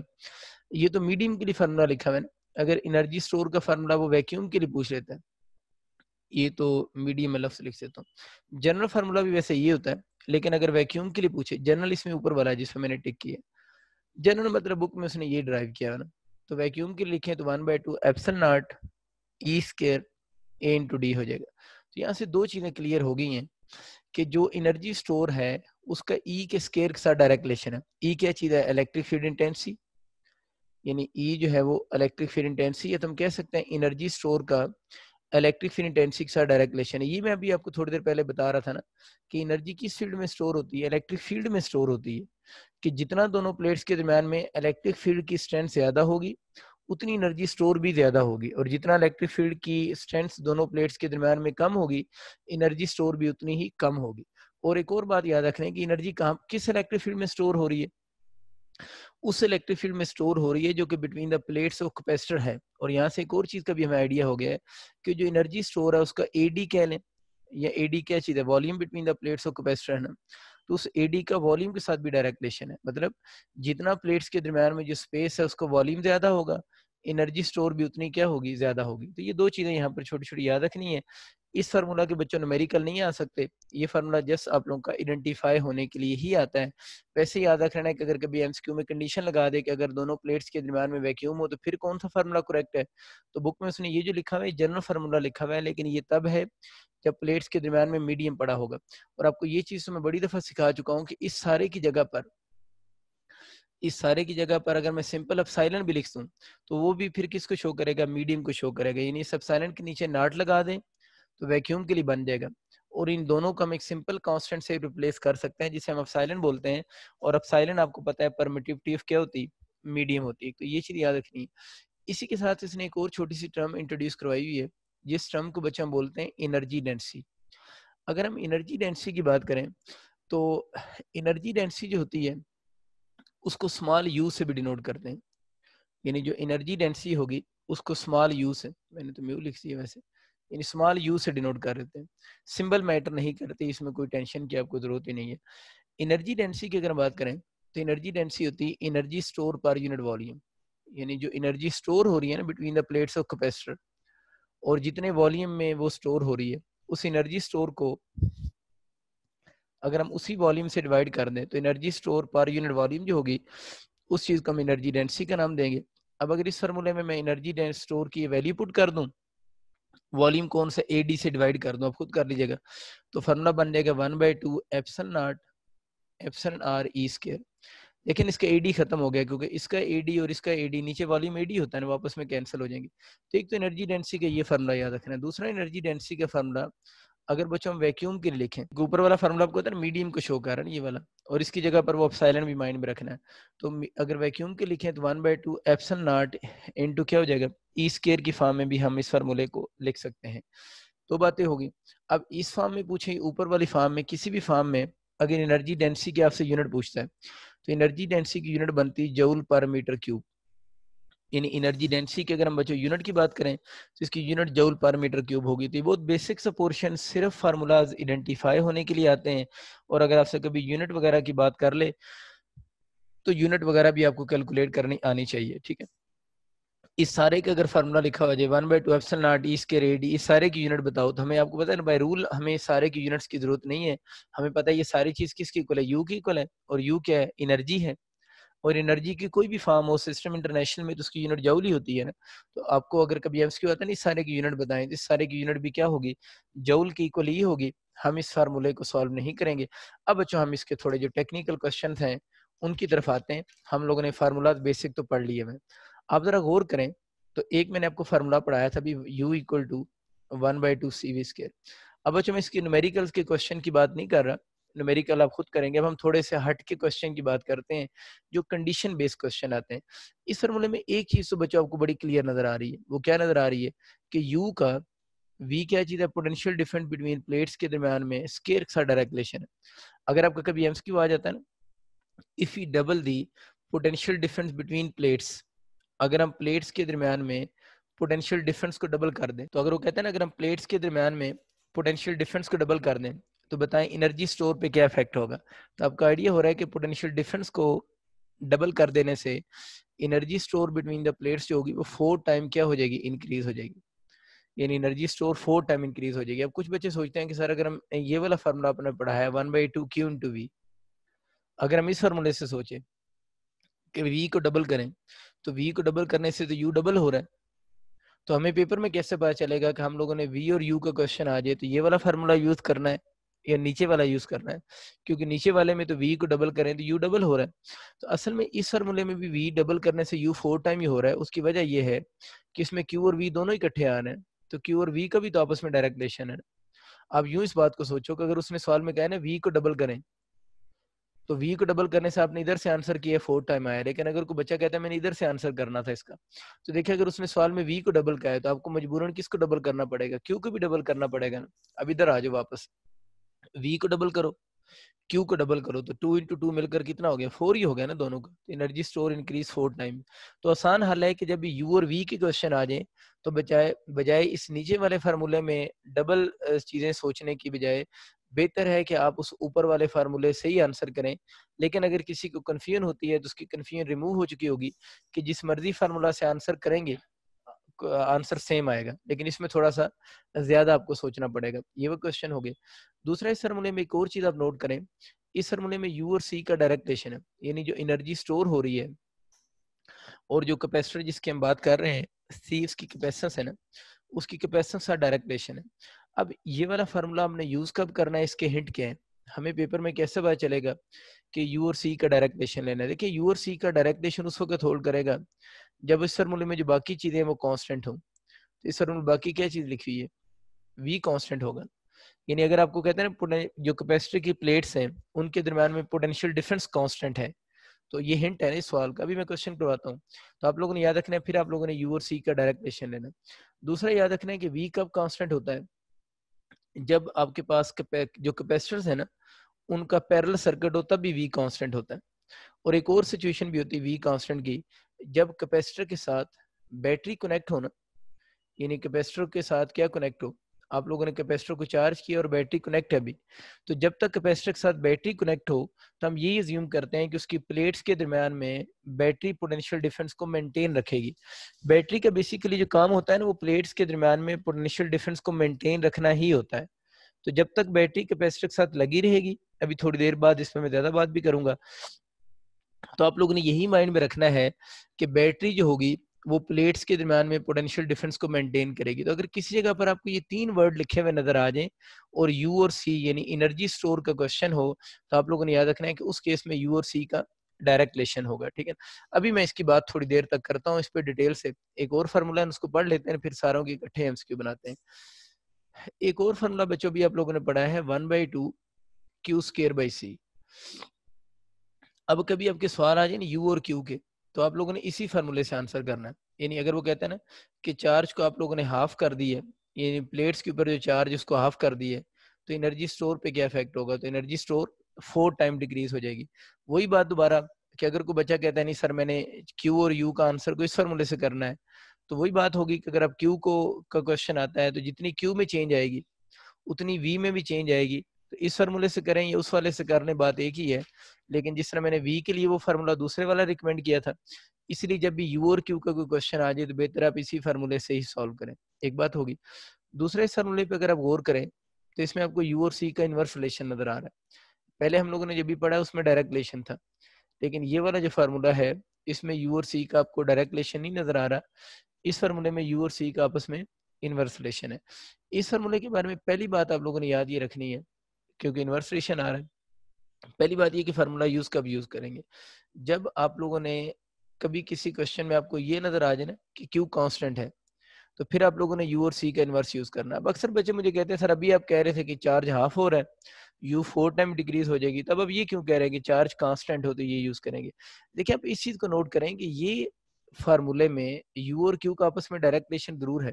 ठीक है ना, ये क्यू यहाँ पर वेरिएबल है, क्यू चेंज हो सकता है, लेकिन जब आप u inversely proportional to 1/c लिखेंगे तो फिर आप लोग इस बात का मतलब क्या है, u और c का इनवर्स रिलेशन है by keeping are other parameters constant. यानी u और c का इनवर्स कब होल्ड करता है? जब सारे पैरामीटर्स क्या हो जाए, कांस्टेंट हो जाए। तो u equal to 1/2 Q square by c कब होल्ड करता है? ये तो इसकी तो कोई कंडीशन ही नहीं है। जब भी आपको q और c गिवन हो, q और c वेरिएबल हो, ये कांस्टेंट हो, तो हम ये वाला फार्मूला यूज कर सकते हैं, क्योंकि इसमें इक्वल का साइन आ रहा है। या आप यूं कह लें कि u और q का डायरेक्ट रिलेशन स्केयर कब होल्ड करेगा? जब इस फार्मूले में बाकी चीजें कांस्टेंट हो, और बाकी चीजें क्या है, कैपेसिटेंस जब क्या हो, कांस्टेंट हो, तो ये डायरेक्ट रिलेशन होल्ड करेगा। तो इसलिए मिक्स नहीं बातों को करना। मैं दोबारा रिपीट कर देता हूँ, u और c का इनवर्स कब होल्ड करेगा? जब इस इक्वेशन में बाकी पैरामीटर्स आप कांस्टेंट कर दें। तो इस इनवर्स होने की कंडीशन ये लिखी हुई है ना, कि ये इनवर्स कब होल्ड करेगा? जब इस फार्मूले के बाकी पैरामीटर कांस्टेंट हो। तो बाकी क्या है, एक c है और एक 1/2 है, तो q को मैंने कांस्टेंट कर, सॉरी, एक q है और एक 1/2 है। 1/2 तो वैसे ही कांस्टेंट होता है, तो q कांस्टेंट होगा तो ये होल्ड करेगा ना। इस तरह इस बात को सोचें, इस सवाल के साथ उसको लिंक ना करें, वो तो अलग से क्वेश्चन बना हुआ है ना। इस की ये प्रॉपर्टी लिखी हुई है। और क्यू कांस्टेंट एक और सर्किट में भी होता है, जब कैपेसिटर को हम सीरीज में कनेक्ट करते हैं ना, जब कैपेसिटर्स सीरीज कॉम्बिनेशन में कनेक्ट होते हैं, उस वक्त भी उनके दरम्यान में क्यू कांस्टेंट रहता है। और अभी हम लोगों ने एक और केस भी पढ़ा है कि जब आप लोगों ने एक चार्ज कैपेसिटर लिया है ना, कौन सा कैपेसिटर लिया था? चार्ज कैपेसिटर का मतलब मैंने बताया था कि एक ऐसा कैपेसिटर जिसको चार्ज करने के बाद क्या रिमूव कर दें, बैटरी रिमूव कर दें, तो उसमें भी तो चार्ज कैपेसिटर के केस में भी तो चार्ज कांस्टेंट ही होता है ना, क्योंकि चार्ज आपके सामने भी थोड़ी देर पहले क्या हो रहा था, बाउंड हो रहा था, चार्ज मूव ही नहीं कर सकता था। तो उस केस में भी यू और सी का इनवर्स रिलेशन ही आप लोगों ने लेना है। तो अगर आपको याद हो तो हम लोगों ने ये वाला एमसीक्यू यहाँ से छोड़ दिया था, हमने कहा था हम यहाँ से बाद में बात करेंगे। तब मुझे बताओ, ये जो केस है इसमें क्यू कांस्टेंट है ना, अगर इस केस में क्यू कांस्टेंट था, ये इलेक्ट्रिक पोलराइजेशन वाला टॉपिक है ना, तो उस केस में क्यू कांस्टेंट हो तो यू और सी का फिर कौन सा यूज होगा? इनवर्स यूज होगा। क्योंकि अभी हम ये पढ़ रहे हैं कि अगर आपके पास क्यू कांस्टेंट होगा, क्यू कांस्टेंट होने से यू और सी का इनवर्स यूज होगा। तो इलेक्ट्रिक पोलराइजेशन वाले टॉपिक में भी तो क्यू कांस्टेंट है, तो यू और सी का इनवर्स रिलेशन होगा। अब आप उस टॉपिक के बारे में थोड़ा डिटेल से सोचिए, उस टॉपिक में हो क्या रहा था इलेक्ट्रिक पोलराइजेशन में, कि आप लोगों के पास एक चार्ज कैपेसिटर था, उसके दरम्यान में आप लोगों ने डाइलेक्ट्रिक प्लेस किया था। और ये मैंने ऊपर पढ़ाया भी हुआ है कि डाइलेक्ट्रिक को प्लेस करने से जो कैपेसिटेंस है वो इंक्रीज कर रही है। डाइलेक्ट्रिक को प्लेस करने से अगर कैपेसिटेंस इंक्रीज कर रही है तो एनर्जी स्टोर विल डिक्रीज। यानी अगर कैपेसिटेंस इंक्रीज कर रही है तो कैपेसिटेंस के इंक्रीज करने से एनर्जी स्टोर जो होगी उसकी वैल्यू ने डिक्रीज कर जाना है। बस ये चीज़ें आप लोगों ने याद रखनी है। अच्छा, अब एक और छोटा-सा क्वेश्चन कर लेते हैं, फिर हम आगे मूव करना शुरू करते हैं। देखिए, अभी हम लोगों ने वो क्वेश्चन किए जिसमें बैटरी रिमूव के क्वेश्चन थे ना। अब हम एक और क्वेश्चन भी छोटा-सा देख लेते हैं, जिसमें जो कैपेसिटर है ना, उसके साथ बैटरी कनेक्ट हो तो फिर क्या सिचुएशन होगी। देखिए, हम एक कैपेसिटर लेते हैं, सपोज़ करें ये कैपेसिटर है, ये फुली चार्ज हो गया, यूँ कर लेते हैं। एक कैपेसिटर है वो फुली चार्ज हुआ हुआ है और उसके साथ बैटरी कनेक्ट है अभी। यानी बैटरी आप लोगों ने रिमूव नहीं की, यानी बैटरी कनेक्टेड है। इस कैपेसिटर की कैपेसिटेंस किसी वक्त सी थी, ये पॉजिटिव प्लेट, इस पर पॉजिटिव चार्ज, इस पर नेगेटिव चार्ज, ठीक है। इस बैटरी का वोल्टेज वी है या पोटेंशियल डिफरेंस वी 10 वोल्ट है। चार्जिंग कब रुकेगी? जब इसका पोटेंशियल और इसका पोटेंशियल बराबर हो जाएंगे। तो चार्जिंग कब रुकी? जब यहाँ पर पोटेंशियल वी था 10 वोल्ट था, तो इधर भी पोटेंशियल डिफरेंस 10 वोल्ट ही हो गया। तो आपकी जो कैपेसिटर की प्लेट्स हैं उनके दरमियान में चार्जिंग स्टॉप हो जाएगी, क्योंकि इस वाले कंपोनेंट का और इस कंपोनेंट का पोटेंशियल सेम हो गया है और चार्ज या करंट को मूव करने के लिए पोटेंशियल डिफरेंस चाहिए होता है। डिफरेंस चाहिए होता है। अब इसमें हम ये बात कर रहे हैं कि अगर हम इस कैपेसिटर की जो प्लेट्स हैं इनके दरमियान में किसी डाई इलेक्ट्रिक को प्लेस करते हैं, वही दोबारा क्वेश्चन डाई इलेक्ट्रिक वाले करवा देता हूँ। तो अगर हम इसके दरमियान में किसी डाई इलेक्ट्रिक को प्लेस करेंगे, तो अब आप लोगों ने जरा बात ध्यान से सुननी है। आप लोगों ने जो क्वेश्चन का आंसर करना है ना, वो आंसर आप लोगों ने इंस्टेंटेनियस आंसर नहीं करना, इंस्टेंटेनियस नहीं करना। आप लोगों ने जो आंसर करना है क्वेश्चन का, फिर इंस्टेंटेनियस नहीं करना, तो क्वेश्चन का फाइनल आंसर करना है। ये बात अभी आपको क्लियर हो जाएगी कि जो मैं बात कर रहा हूँ, आप लोगों ने उस क्वेश्चन का आंसर इंस्टेंटेनियस नहीं करना होता, बल्कि फाइनल आंसर करना होता है कि फाइनल चेंज क्या आएगी। देखिए, जैसे ही हम डाइलेक्ट्रिक को प्लेस करेंगे, और जरा बात सुनते रहिएगा, मैं इसकी डायग्राम नहीं बनाऊंगा। डाइलेक्ट्रिक को प्लेस करने से हमें पता है कि इसके डाइपोल बनेंगे। जब डाइपोल बनेंगे तो यहाँ पर प्लेट्स के दरम्यान में इनिशियल इलेक्ट्रिक फील्ड भी होगा और डाइपोल का इलेक्ट्रिक फील्ड एक दूसरे के अपोजिट होगा। उस वक्त इंस्टेंटेनियसली क्या हो रहा होगा? इंस्टेंटेनियसली ये हो रहा होगा कि जो दोनों प्लेट्स हैं उनके दरम्यान में इलेक्ट्रिक फील्ड भी कम होगा और प्लेट्स के दरम्यान में पोटेंशियल डिफरेंस भी कम हो जाएगा। क्योंकि डाइलेक्ट्रिक प्लेस किया ना, तो हमें पता है इलेक्ट्रिक फील्ड क्यों कम हो रहा है, कि जो इनिशियल इलेक्ट्रिक फील्ड था बिटवीन प्लेट्स, उस पर अभी आधा घंटा डिस्कशन कर चुका हूँ। और डाइपोल का इलेक्ट्रिक फील्ड अपोजिट थे, उसने ई कम कर दिया और वी भी कम हो गया। अब यूं सोचें कि ये बैटरी 10 वोल्ट की है, इधर चार्जिंग रुक चुकी थी क्योंकि 10 वोल्ट ही था, लेकिन डाइलेक्ट्रिक रखने से ये वाला पोटेंशियल पहले से कम हो गया ना। ये कितने वोल्ट हो गया? 8 वोल्ट। अब बैटरी का काम क्या है कि इस पोटेंशियल डिफरेंस को मेंटेन रखना। मैंने आपको थोड़ी देर पहले ये बताया था कि अगर कैपेसिटर के साथ बैटरी कनेक्ट हो तो हम यही अज्यूम करते हैं कि वी कांस्टेंट है। वी कांस्टेंट क्यों कहते हैं? क्योंकि बैटरी जो है उस पोटेंशियल डिफरेंस को मेंटेन रखती है। अब इस वाली बैटरी के लिए, इस सेम बैटरी के लिए चार्जिंग स्टॉप थी, लेकिन डाइलेक्ट्रिक रखने से इस सेम बैटरी से दोबारा चार्जिंग स्टार्ट हो जाएगी। क्यों चार्जिंग स्टार्ट हो जाएगी? कि अब इधर पोटेंशियल 8 वोल्ट हो गया और इधर पोटेंशियल 10 वोल्ट है। जब दोबारा इधर से चार्ज जो है वो इस तरफ मूव करना शुरू हो जाएगा। इसका मतलब ये हुआ कि अगर बैटरी कनेक्ट के क्वेश्चन आए तो इधर से इधर जब चार्ज ट्रांसफर हो रहा है, क्यों ट्रांसफर हो रहा है? कि दोबारा जो कैपेसिटर की प्लेट्स के दरमियान में पोटेंशियल डिफरेंस है वो बैटरी के पोटेंशियल के इक्वल कर दें। तो इसलिए जब भी क्वेश्चन बैटरी कनेक्ट का आता है और हमसे वी का क्वेश्चन पूछता है, वी पे क्या इफेक्ट होगा, तो ये मैं कह रहा हूँ आप लोगों ने इंस्टेंटेनियस आंसर नहीं करना, आप लोगों ने फाइनल आंसर करना है। तो फाइनली क्या होगा? फाइनली तो ये होगा कि थोड़ी देर के बाद जस्ट आफ्टर अ मोमेंट दोबारा इधर पोटेंशियल कितने वोल्ट हो जाएगा? 10 वोल्ट ही हो जाएगा। तो फाइनली तो पोटेंशियल आप लोगों का फिर क्या रहा? कांस्टेंट ही रहा ना। ये बस आप लोगों ने एक कन्फ्यूजन रिमूव करनी है कि जब बैटरी कनेक्ट के क्वेश्चन आते हैं और सपोज करें, मैंने एग्जांपल वही दे दी पहले वाली कि डाइलेक्ट्रिक को प्लेस किया है, तो उस वक्त आप लोगों ने याद रखना है वी को कांस्टेंट कहना है। अगर मैं इंस्टेंटेनियस आंसर करूं तो फिर तो हम ये बोलेंगे कि वी आपके पास क्या करेगा? डिक्रीज करेगा। हाँ, अगर यूएमएसक्यू आ जाता है ना, वो कहता है बैटरी कनेक्ट है और अब हम इसके दरम्यान में डाइलेक्ट्रिक प्लेस कर रहे होते हैं, तो जब आपका क्वेश्चन अगर यूं आ जाए, जब हम डाइलेक्ट्रिक को प्लेस करेंगे तो एट दैट पर्टिकुलर मोमेंट क्या होगा, कि जब आप डाइलेक्ट्रिक को प्लेस करेंगे उस पर्टिकुलर मोमेंट पे क्या होगा, तो उस पर्टिकुलर मोमेंट का मतलब है वो इंस्टेंटेनियस बात पूछ रहा है। यानी ये अगर वो वर्ड यूज करें ना, ये वाले ऑप्शन हम इस केस में कब यूज करते हैं? वो अगर वर्ड यूज करता है जब वो डाइलेक्ट्रिक को प्लेस कर रहा है तो उस पर्टिकुलर मोमेंट पे क्या होगा। वैसे मैंने कभी भी नहीं पढ़ा कि उसने इस तरह का वर्ड कभी यूज किया हो, ठीक है ना। वो फाइनल आंसर पूछता है वी पे क्या इफेक्ट होगा। तो अगर खैर अगर कभी पर्टिकुलर मोमेंट वर्ड यूज कर दे तो आपको बात समझ आ चुकी है कि आप लोगों ने दोनों को डिक्रीज बोल देना है। लेकिन जब जनरल क्वेश्चन आता है तो हम ये बोलेंगे इस केस में वी कांस्टेंट रहेगा। वी को क्यों कांस्टेंट रहेगा? बैटरी उस वी को मेंटेन करेगी। अब जरा खुद सोचो, इस वी को कांस्टेंट रखने के लिए इस केस में जब आप लोगों ने डाइलेक्ट्रिक प्लेस किया है, क्या प्लेट्स पर चार्ज भी कांस्टेंट रहा है?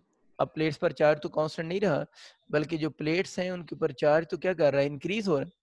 चार्ज इंक्रीज होने का मतलब है कि चार्जिंग हुई है। ये इसका मतलब जब डाइलेक्ट्रिक को हम प्लेस करेंगे तो इधर पोटेंशियल कम हो गया तो बैटरी और चार्जिंग स्टार्ट करवा देगी, तो इस केस में चार्जिंग होगी, ठीक है, चार्ज प्लेट्स के ऊपर इंक्रीज करेगा। कैपेसिटेंस का तो मसला ही कोई नहीं है। जब भी डाइलेक्ट्रिक प्लेस करते हैं तो कैपेसिटेंस ने तो ऑलवेज क्या होना होता है? इंक्रीज ही होना होता है। अब अक्सर बच्चे कहते हैं सर ई पे क्या इफेक्ट होगा? तो देखो, जब आप वी कांस्टेंट बोल रहे हो तो ई भी तो दोबारा वो पुराने वाले वापस आ जाएगा। तो हम बोलेंगे वी अगर कांस्टेंट है तो योर ई आल्सो क्या होगा? कांस्टेंट होगा। अब रह गया यू और सी का कौन सा रिलेशन यूज करेंगे। तो अब यहाँ पर वी कांस्टेंट है, मैंने हिंट में भी लिखा था, अगर v कांस्टेंट हो जाए तो हम ये वाला फार्मूला यूज करेंगे ना, u equal to 1/2 cv square. इस फार्मूले के अकॉर्डिंग देखें u और c का आपस में डायरेक्ट रिलेशन है। तो इसमें क्या हो रहा है कि डाइलेक्ट्रिक के प्लेस करने से कैपेसिटेंस अगर इंक्रीज हो रही है तो कैपेसिटेंस के इंक्रीज होने से जो एनर्जी स्टोर की अगर हम बात करें तो वो जो एनर्जी स्टोर है उसकी वैल्यू भी इंक्रीज कर जाएगी। तो बच्चों थोड़ा सा आप लोगों ने ख्याल रखना है कि इस केस में आपके पास c इंक्रीज होने से u की वैल्यू भी इंक्रीज करेगी। एक बात होगी। इसी बात को मैं थोड़ा सा मॉडिफाई करके आपको बताता हूँ कि इस बात को हम यूं भी कर सकते हैं कि अच्छा, तो मैं बात ये कर रहा था कि यही जो सेम क्वेश्चन है ना, आप लोगों ने बैटरी कनेक्टेड डाइलेक्ट्रिक प्लेस किया है तो क्या स्टार्ट होगी? चार्जिंग स्टार्ट होगी। अगर ये सेम क्वेश्चन कुछ इस तरह आ जाता ना, एक चीज सिर्फ जल्दी से नोट कीजिएगा, सपोज करें आपके पास यूं क्वेश्चन आ जाता है, एक कैपेसिटर है, पॉजिटिव नेगेटिव, ज्यादा ऊपर बन गई, खैर ये पॉजिटिव प्लेट है, ये नेगेटिव प्लेट है, इसके दरम्यान में डाइलेक्ट्रिक पड़ा हुआ है, पहले से डाइलेक्ट्रिक रखा हुआ है। इसका पोटेंशियल कितने वोल्ट है? 10 वोल्ट। और इधर जो पोटेंशियल है वो भी आप लोगों का 10 वोल्ट है, चार्जिंग स्टॉप हुई है, ठीक है, पोटेंशियल बराबर। अब वो अगर कहते हैं ना कि आप लोगों ने यहाँ से डाइलेक्ट्रिक को रिमूव कर दिए, यानी मैंने पहले तो बात की थी ना डाइलेक्ट्रिक को प्लेस करें, अगर क्वेश्चन आ जाता है कि बैटरी कनेक्ट और डाइलेक्ट्रिक को रिमूव करेंगे। अच्छा, ये जो हम क्वेश्चन बना रहे हैं, मैं तो बहुत ज्यादा एमसीक्यू एक ही के बना रहा होता हूँ, पेपर में कोई एक एमसीक्यू आता है इनमें से, तो आप लोगों ने वो लिंक उनका खुद आपस में याद रखना होता है। एक ही वक्त में सारे एमसीक्यू इकट्ठे आ जाने के चांसेस नहीं होते, वो कोई एक बात पूछेगा आप लोगों में से इन सारे ऑप्शन में से। अगर डाइलेक्ट्रिक रिमूव हो जाता है उससे क्या होगा? डाइलेक्ट्रिक के आप लोगों ने भी क्या प्लेस किया था कि डाइलेक्ट्रिक की मैं चलिए दो बातें करता हूँ, शायद आपको बात क्लियर हो जाए। आप लोगों ने याद रखना है डाइलेक्ट्रिक के प्लेस करने से, हम लोगों ने क्या पढ़ा था, जनरली जो बात की थी, डाइलेक्ट्रिक के प्लेस करने से पोटेंशियल डिफरेंस कम होता है। तो डाइलेक्ट्रिक के रिमूव करने से क्या होना चाहिए? डाइलेक्ट्रिक के प्लेस करने से पोटेंशियल डिफरेंस कम हो रहा है और इलेक्ट्रिक फील्ड भी कम होता है इन जनरल। और डाइलेक्ट्रिक अगर आप लोगों ने रिमूव किया, फिर अगर हम उसी डाइलेक्ट्रिक को रिमूव करेंगे तो बातें इसके अपोजिट होनी चाहिए। अपोजिट होने का मतलब क्या है कि आपके पास जो इलेक्ट्रिक फील्ड इंटेंसिटी होगी वो भी इंक्रीज करेगी और पोटेंशियल डिफरेंस भी इंक्रीज करेगा। ये काम सी बात है कि इलेक्ट्रिक फील्ड इंटेंसिटी क्यों इंक्रीज कर रही है। अब यूँ सोचो कि वो जो डाइपोल का इलेक्ट्रिक फील्ड था जो कि इनिशियल इलेक्ट्रिक फील्ड को अपोज कर रहा था, अब वो जब बाहर निकलेंगे वो डाइपोल सारे बाहर चले जाएंगे, तो उस इनिशियल इलेक्ट्रिक फील्ड को जो कि between the plates of capacitor था ड्यू टू फ्री इलेक्ट्रॉन्स, उसको जो डाइपोल अपोजिशन दे रहे थे वो अपोजिशन खत्म हो गई है ना, जिस वजह से हम बोल रहे हैं इनिशियल इलेक्ट्रिक फील्ड इंक्रीज कर गया और वी भी इंक्रीज कर गया। अब क्या होगा कि जब बैटरी कनेक्टेड डाइलेक्ट्रिक को आप लोगों ने रिमूव किया तो ये पोटेंशियल डिफरेंस 10 की बजाय सपोज करें 10 से बढ़कर 11 वोल्ट हो गया फॉर अ मोमेंट। एक मोमेंट के लिए हुआ ना, ये तो इंस्टेंटेनियस आंसर हुआ ना कि पोटेंशियल डिफरेंस इंक्रीज कर गया। बैटरी का काम क्या है? पोटेंशियल डिफरेंस को मेंटेन रखना। अब इधर पोटेंशियल 11 वोल्ट है, इधर 10 वोल्ट है, तब क्या होगा? ये नेगेटिव चार्ज बैटरी भी लगी हुई वापस आना शुरू हो जाएगा। जब ये नेगेटिव चार्ज जब वापस आना शुरू हो गया है तो इसका मतलब ये हुआ कि डाइलेक्ट्रिक को जब हम रिमूव करेंगे तो इस केस के अंदर क्या स्टार्ट हो जाएगी? डिस्चार्जिंग स्टार्ट हो जाएगी। इसका मतलब ये हुआ कि ये असल में है कौन सा सोर्स लगा हुआ है? डीसी सोर्स लगा हुआ है। ये एक साथ में कंसेप्ट भी क्लियर करना, सोर्स डीसी लगा हुआ है लेकिन अब भी डिस्चार्जिंग स्टार्ट हो गई है। हालांकि लास्ट टाइम जब मैं पढ़ा रहा था तो मैंने बताया था डीसी सोर्स की वजह से चार्जिंग स्टॉप हो जाती है। वो चार्जिंग कब स्टॉप होगी थी? जब दोनों के पोटेंशियल सेम थे। अब तो आप लोगों ने इस पूरे सिस्टम में एक चेंज क्रिएट की है ना। चेंज क्या रखी कि आप लोगों ने डाइलेक्ट्रिक रखा था उसको बाहर निकाला तो इधर पोटेंशियल डिफरेंस जनरेट हो गया। तो बैटरी का काम है उस पोटेंशियल डिफरेंस को मेंटेन करना। तो अब बैटरी पोटेंशियल डिफरेंस को चार्ज स्टोर करवा के नहीं मेंटेन करेगी। अब बैटरी पोटेंशियल डिफरेंस को मेंटेन करवाने के लिए डिस्चार्जिंग शुरू करवा देगी, तो डिस्चार्जिंग स्टार्ट हो जाएगी। इस डिस्चार्जिंग के स्टार्ट होने से प्लेट्स के ऊपर जो चार्ज होगा वो पहले से कम हो जाएगा। तो ये भी थोड़ी-सी सिचुएशन आप लोगों ने याद रखनी है कि आपके पास जो प्लेट्स हैं, उनके ऊपर चार्ज अगर बैटरी लगी तब भी कम हो सकता है, और उसकी एक जो सबसे मोस्ट कॉमन सिचुएशन है वो मैंने आपको बताई है कि अगर हम डाइइलेक्ट्रिक को रिमूव कर दें, तो उस केस में ये वाली situation for a moment develop होगी। इस वी को उसने 10 वोल्ट ही बैटरी ने बनाना है, और इसको 10 वोल्ट बनाने के लिए चार्ज वापस आएगा। प्लेट्स पर चार्ज कम होगा, देखिए ना, प्लेट्स पर क्यू और वी का डायरेक्ट रिलेशन है ना। तो अगर प्लेट्स पर चार्ज कम होगा तो पोटेंशियल डिफरेंस से कम होना है ना। अगर चार्ज ही कम नहीं हो रहा तो प्लेट्स के दरम्यान में पोटेंशियल डिफरेंस भी कम नहीं होगा। ये बातें आपको समझ आ गई। अब हमें जनरल ये बात है, ये जनरल एमसीक्यूज है दोनों, इंपॉर्टेंट बातें हैं बड़ी इलेक्ट्रिक फील्ड और वी के लिए ना। तब हम लिख सकते हैं जो डाई इलेक्ट्रिक कांस्टेंट होता है, वैसे पहले भी इसका फार्मूला मैंने लिखा था, बल्कि एक और बात कर लेते हैं। अभी हम जो पहले इसको लिख लेते हैं, फिर चार्ज की बात समझाता हूँ। तो आपको क्या समझ आया कि जो वी होता है वो कब ज़्यादा होता है? वैक्यूम में वी ज़्यादा होता है, या आप लोगों के पास जो है वो डाइइलेक्ट्रिक प्लेस करने से वी ज़्यादा होता है? तो क्या हमने पढ़ा है, डाइइलेक्ट्रिक के प्लेस करने से वी कम हो रहा है और डाइइलेक्ट्रिक के रिमूव करने से वी ज़्यादा हो रहा है। इसका मतलब ये हुआ कि जो प्लेट्स के दरमियान में इलेक्ट्रिक पोटेंशियल डिफरेंस है वो कब ज़्यादा होगा? कैपेसिटर की प्लेट्स के दरमियान में जब वैक्यूम होगा तो पोटेंशियल डिफरेंस ज़्यादा होगा, और मीडियम के रखने से पोटेंशियल डिफरेंस कम हो रहा है। लेकिन डाइइलेक्ट्रिक का रिमूव करने का मतलब क्या है? वैक्यूम लेकर आ रहे हो तो पोटेंशियल बढ़ रहा है, डाइइलेक्ट्रिक प्लेस कर रहे हैं तो वी कम हो रहा है। और मैंने डाइइलेक्ट्रिक कांस्टेंट लिखने का फार्मूला क्या बताया था? ऊपर बड़ी चीज लिखते हैं। तो जब potential difference between the plates और कैपेसिटर के क्वेश्चन आ जाएंगे, तो ऊपर आप लोगों ने बच्चों वी वैक्यूम लिखना है, नीचे आप लोगों ने वी मीडियम लिखना है। इसके आपके प्रॉब्लम्स आ सकते हैं, और फार्मूला आइडेंटिफाई होने के लिए भी आ सकता है कि किस केस में वी ज्यादा होगा और किस केस में वी कम होगा। और अगर न्यूमेरिकल आ जाए कि आपको कैपेसिटर की प्लेट्स का पोटेंशियल गिवन हो जब उनके दरम्यान में वैक्यूम या एयर हो, डाइलेक्ट्रिक कांस्टेंट प्लेस करे और उसके बाद वी पोटेंशियल पूछे, तो उसकी वैल्यू का आप इजीली बता सकते हैं। न्यूमेरिकल के लिए बहुत ही इंपॉर्टेंट फार्मूलाज हैं ये, जो अभी मैं डाइलेक्ट्रिक कांस्टेंट के लिख रहा हूँ। क्योंकि कैपेसिटर में अगर एग्जामिनर कभी थोड़ा तंग करने के मूड में होता है तो इसी तरह के क्वेश्चन इनडायरेक्ट बनाएगा आपके। इसी तरह इलेक्ट्रिक इंटेंसिटी का चक्कर है, क्योंकि वी और इसका डायरेक्ट रिलेशन है। तो इलेक्ट्रिक इंटेंसिटी कब ज्यादा होगी? जब वैक्यूम होगा तो इलेक्ट्रिक इंटेंसिटी ज्यादा होगी, और मीडियम के आने से इलेक्ट्रिक इंटेंसिटी कम हो जाएगी between the plates of capacitor. तो इसमें भी ऊपर ई वैक्यूम आ जाएगा और नीचे आप लोगों के पास क्या आ जाएगा? ई मीडियम आ जाएगा। अच्छा, अब एक और बात करते हैं चार्ज की। अभी चार्ज को आप यहाँ से अंडरस्टैंड कर सकते हैं। देखिए, डाइइलेक्ट्रिक को जब आप लोगों ने रिमूव किया है, अभी आप लोगों ने बैटरी कनेक्ट थी ना, बैटरी कनेक्ट थी तो डाइइलेक्ट्रिक को रिमूव आप लोगों ने किया तो चार्ज कम नहीं हो गया। और जब आप लोगों ने डाइइलेक्ट्रिक को रखा था, बैटरी कनेक्ट थी, तो चार्ज क्या हो गया था? ज्यादा हो गया था। इसका मतलब ये हुआ कि मीडियम के रखने से, मीडियम के आ जाने से, ये है ना, मैं दोबारा दिखा देता हूँ आपको, ये है ना, मीडियम रखा तो चार्ज बढ़ रहा है, मीडियम को प्लेस किया तो चार्ज बढ़ रहा है। आपको अब ये आप लोगों ने पढ़ा है। इसमें क्या किया है? इसमें मीडियम को निकाला है बाहर, तो चार्ज क्या हो रहा है? कम हो रहा है। इस सारी बात का मतलब क्या होगा? चार्ज कब ज्यादा होगा? जब मीडियम प्लेस करेंगे तो चार्ज की वैल्यू ज्यादा होगी, और वैक्यूम या एयर में चार्ज की वैल्यू कम हो जाएगी। आप इस सारे रिजल्ट को कंक्लूजन नहीं मैं लिख रहा हूँ, आप बच्चों इसको समझ सकते हैं। तो डाइलेक्ट्रिक कांस्टेंट का अगर कैपेसिटर का क्वेश्चन आ जाए तो कौन सा ज्यादा होगा? ऊपर क्या आएगा? जो बड़ा होगा। तो इसमें ऊपर मीडियम आएगा, क्योंकि क्यू मीडियम में ज्यादा होता है, और वैक्यूम होने से चार्ज प्लेट्स पर पहले से कम होना शुरू हो जाता है, जिस तरह भी यहाँ पर हुआ है। ठीक है, तो ये आपको समझ आ गया कि इसमें दोनों में ऊपर वैक्यूम आता है, इसमें ऊपर मीडियम आता है, और इनके बहुत ही अच्छे एमसीक्यू बनते हैं। क्योंकि जब इनके एमसीक्यू आते हैं तो बच्चे क्यू इक्वल सी वी वगैरह वाले उन फार्मूलाज की तरफ जाना शुरू हो जाते हैं। तो आपको उन फार्मूलाज को यूज किए बिना भी इन सारे क्वेश्चंस को बहुत इजीली आप हैंडल कर सकते हैं। उम्मीद है अब आप लोगों से ये हो जाएंगे। एक तो मैंने आपको हिंट बताया कि अगर क्वेश्चन में बैटरी कनेक्ट हो और बैटरी रिमूव होने से क्वेश्चन का सेंस बदल जाता है, और ये चीज बड़ी जरूरी होती है कि हमें बैटरी कनेक्ट या बैटरी रिमूव क्वेश्चन में गिवन। अच्छा, अब जो बाकी क्वेश्चन है ना, वो जो रिलेशन वाले हैं, मतलब पोटेंशियल डिफरेंस कम हो रहा है, ज्यादा हो रहा है, क्यू पे क्या इफेक्ट होगा, एनर्जी पे क्या इफेक्ट होगा, तो उन सारे क्वेश्चन को बताने के लिए ये जरूरी होता है कि आप क्वेश्चन में आपको पता हो कि बैटरी कनेक्ट के सवाल हैं या बैटरी रिमूव के क्वेश्चन है। एक और अक्सर बच्चे कंफ्यूज हो जाते हैं, इस तरह समटाइम डायग्राम बनी हुई आ जाती है। ये उसने कैपेसिटर बनाया होता है, उसको फुली चार्ज किया होता है, और इसको यहाँ पर वो यूं डायग्राम बना देते हैं, और वो आपसे पूछता है बताएं ये केस है, और वही क्वेश्चन मैं दोबारा आपसे पूछता हूँ। चलिए, वो कहता है कि इसके दरम्यान में उसने डाइलेक्ट्रिक को ऐड किया है प्लेस की, बात एक ही है। तो बताएं इस केस में चार्ज पे क्या इफेक्ट होगा।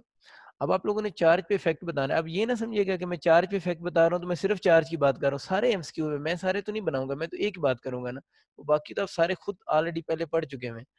अब ये इसमें डिसाइड करना पड़ेगा कि चार्ज पे इफेक्ट बताना है तो ये केस कौन सा है, ये बैटरी कनेक्ट का केस है, ये बैटरी रिमूव का केस है। तो ये जो वी सिंबल होती है ये बैटरी की सिंबल नहीं होती, ये सिंबल वोल्ट मीटर की होती है।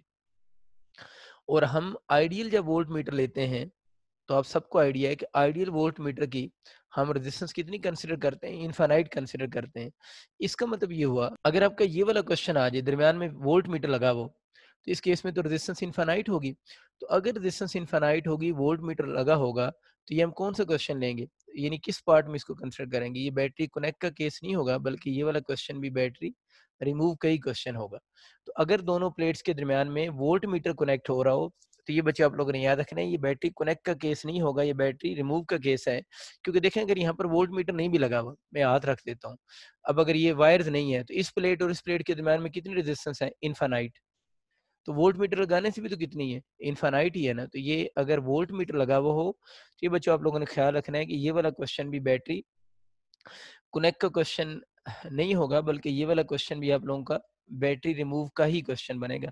उम्मीद है आपको ये क्वेश्चन समझ आ चुके हैं। बाकी अब इसकी टेस्ट में क्वेश्चन है या बुकलेट से जब प्रैक्टिस करेंगे तो आपको अच्छी खासी ज़्यादा ग्रिप स्ट्रांग हो जाएगी।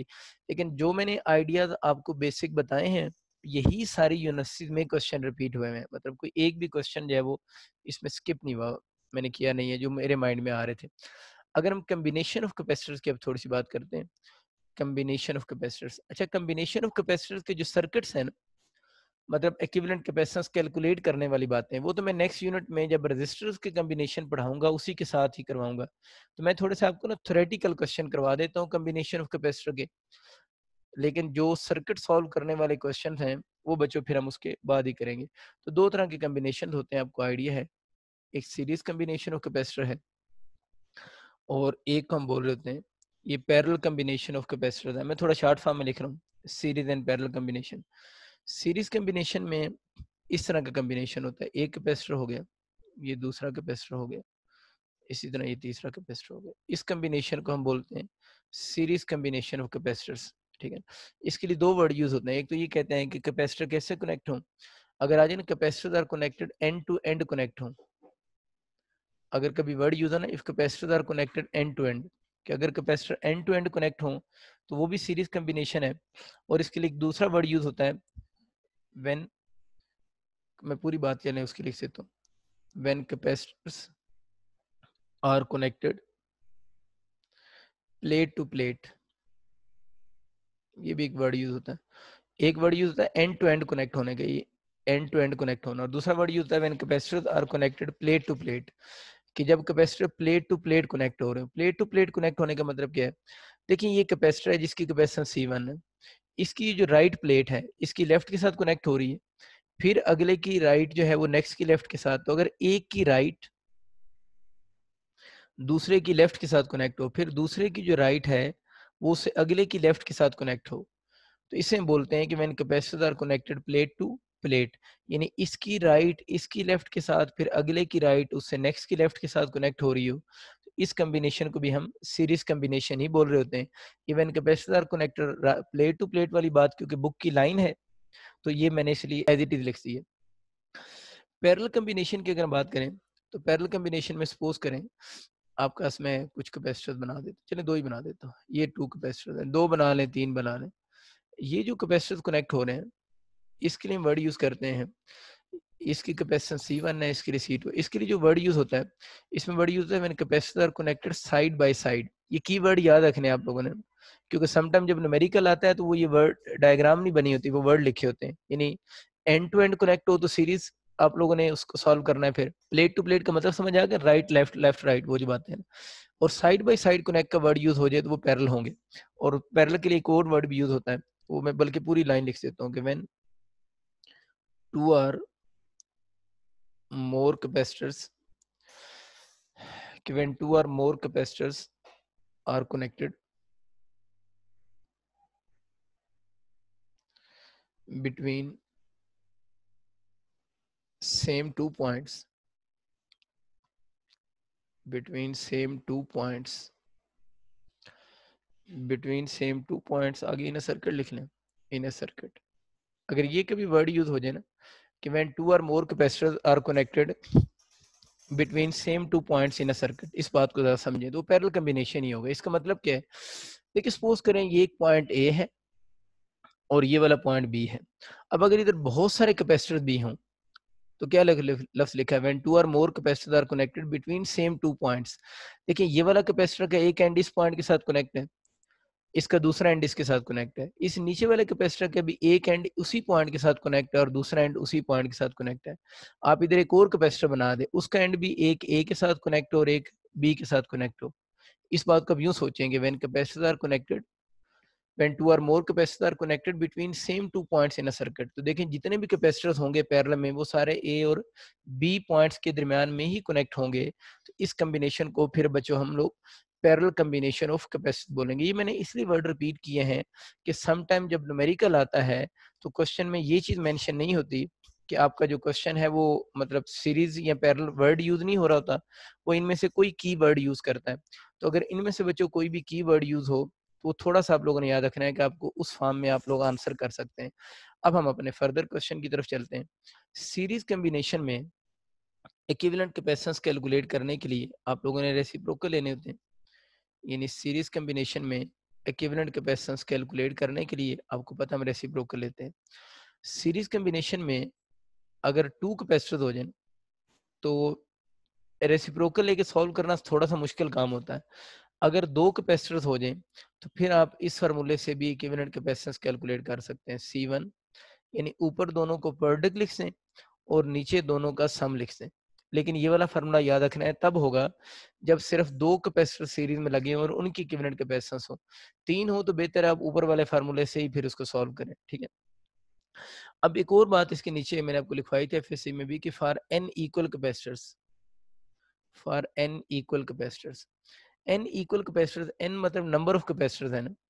यानी अगर आपके पास बहुत सारे कैपेसिटर्स हों, इक्वल कैपेसिटर का मतलब ये है कि उनकी सी सेम हो।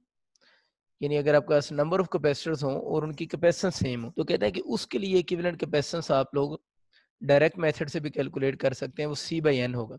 मतलब कहने के बच्चों ये है कि अगर आपके पास बहुत सारे कैपेसिटर्स हों और उन सब की कैपेसिटेंस सेम और वो सीरीज में लगे हुए हो तो हम इस फार्मूले से भी उनकी कैपेसिटेंस कैलकुलेट कर सकते हैं। मेरे कहने का मकसद ये है, मैं एक एमसीक्यू लिख सकता हूँ तो आपको ये बात क्लियर हो जाए, बल्कि मैं वर्डिंग में लिखता हूँ। Consider we have 10 capacitors, consider we have 10 capacitors, each have capacitance,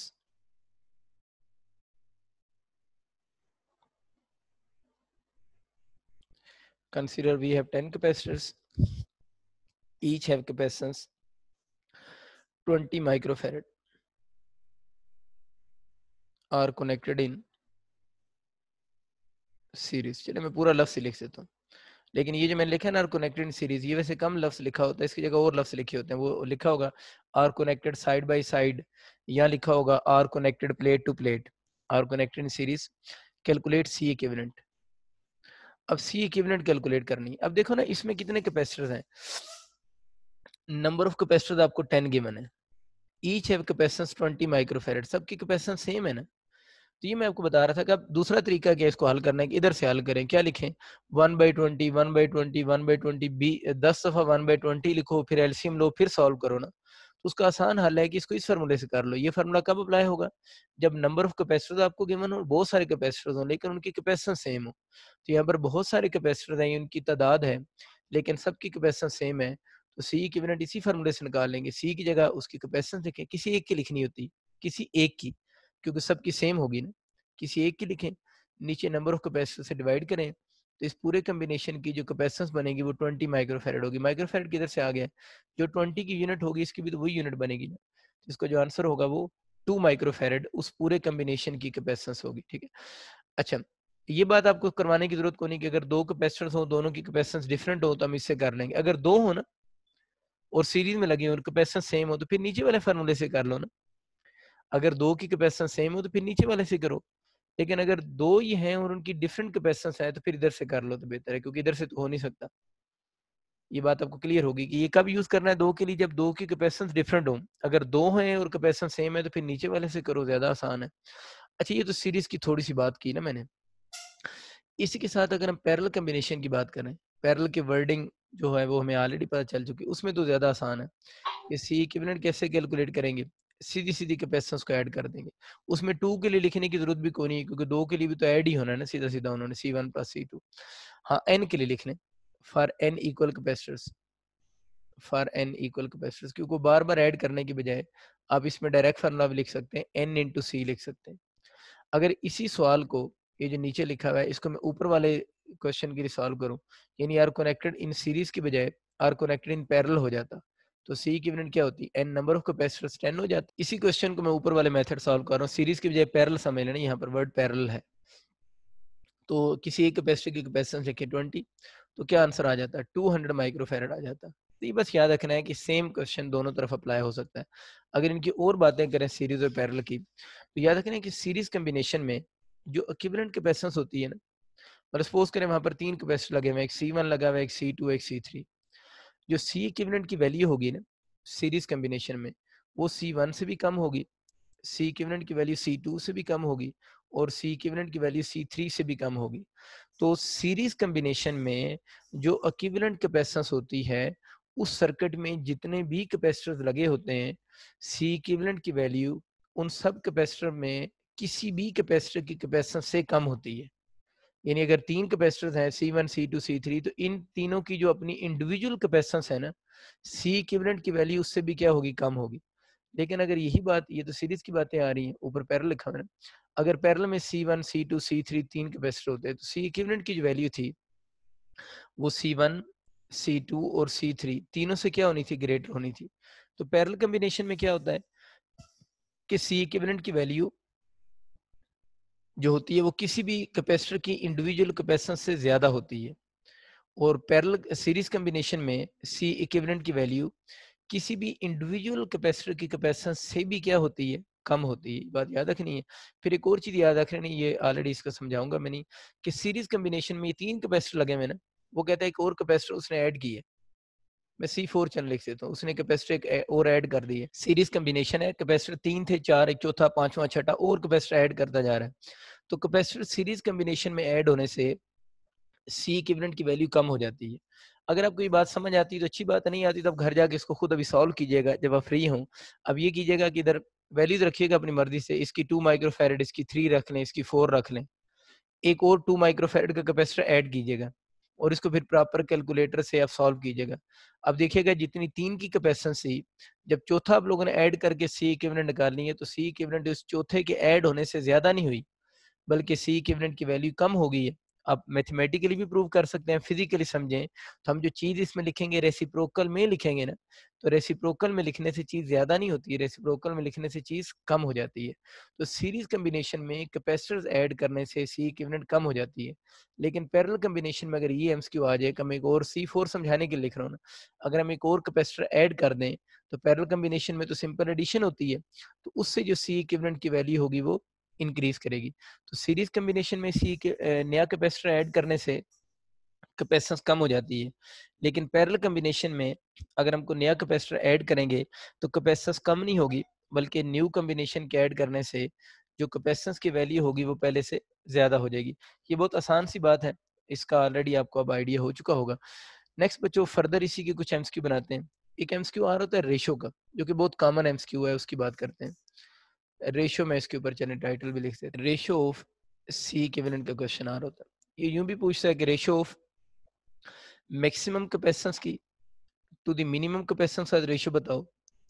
या ये क्वेश्चन सेम भी आ सकता है कि जब capacitors are connected in parallel and when capacitors are connected in series, तो तब उनकी रेशियो बताओ।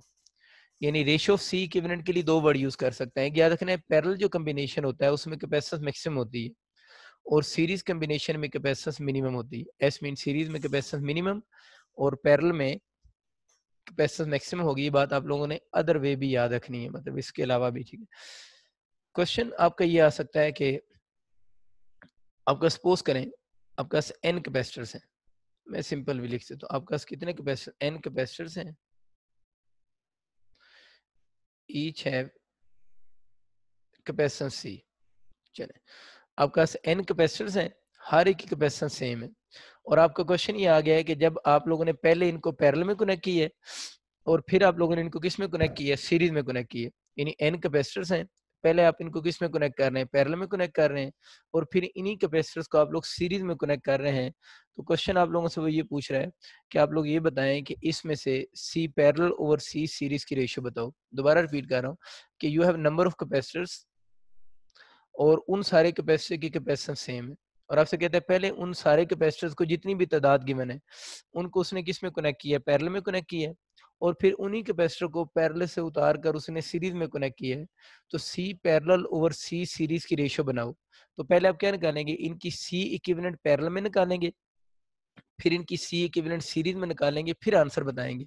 यूं भी सवाल आ सकता है, या आपसे कह सकता है कि आपके पास एन कैपेसिटर्स हैं, सबकी कैपेसिटेंस सेम है, आप उन सारे कैपेसिटर्स की सी मैक्सिमम की सी मिनिमम के साथ रेशियो बताओ।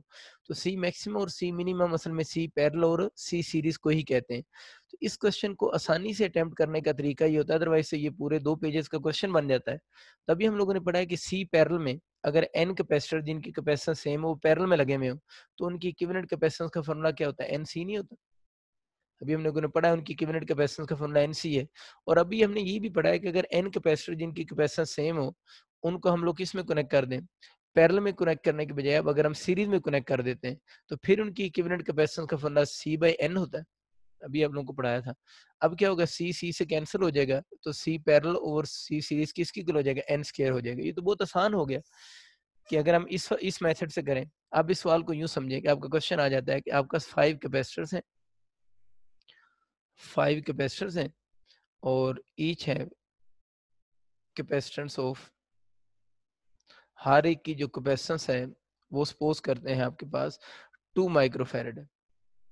आपके पास 5 कैपेसिटर्स हैं, हर एक की कैपेसिटेंस 2 माइक्रोफैरड है, और आपसे कहता है कि इन 5 कैपेसिटर्स को पहले आप लोगों ने पैरेलल में लगाया है और फिर आप लोगों ने किस में लगाया है, सीरीज में लगाया है। इनकी सी पैरेलल ओवर सी सीरीज की रेशियो बताओ। तो हम लोगों ने इसका शॉर्टकट बनाया हुआ है ना, हमें पता है कि इसका फॉर्मूला क्या होगा, एन स्क्वायर होगा। एन यहाँ पर किसकी इक्वल आ रहा है, 5 की इक्वल आ रहा है, तो 5 का स्क्वायर कर देंगे, तो 5 का स्क्वायर आपके पास कितना बन जाएगा, 25:1। तो इसको फिर हम इस तरह इजी मेथड से क्या कर सकते हैं, सॉल्व कर सकते हैं। एक दो सिंपल सी मैं बातें आप लोगों से शेयर करता हूँ, फिर हम आगे चले जाएंगे। देखिए मैंने एक सर्किट बना रहा हूँ जिसमें मैंने ये 3 कैपेसिटर्स लगा दिए। ये आपके पास डिफरेंट कैपेसिटर्स लगे हुए हैं, एक तरफ पॉजिटिव प्लेट है, एक तरफ नेगेटिव प्लेट है। बैटरी की वोल्टेज V है। ये कैपेसिटर C1, इसकी C2 और इसकी C3 हो जाएगी। कैपेसिटर हो गए, इनकी कैपेसिटेंस C1, C2 और C3 इनकी क्या है, कैपेसिटेंस है हमारे पास, और इनको मैंने बैटरी के साथ कनेक्ट कर दिए। सपोज करें बच्चों आपका एमसीक्यू ये आ जाता है कि C1 ग्रेटर है C2 से और C2 ग्रेटर है C3 से।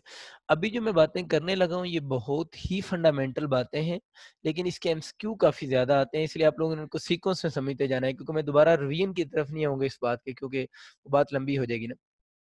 पहला आपका एमसीक्यू ये आएगा, ये तीनों कैपेसिटर लगे हुए हैं, एक बैटरी के साथ कनेक्ट है, आपको पता है सीरीज में लगे हुए, 3-4 जितने भी हो, 2 हो फिर भी एक ही बात है।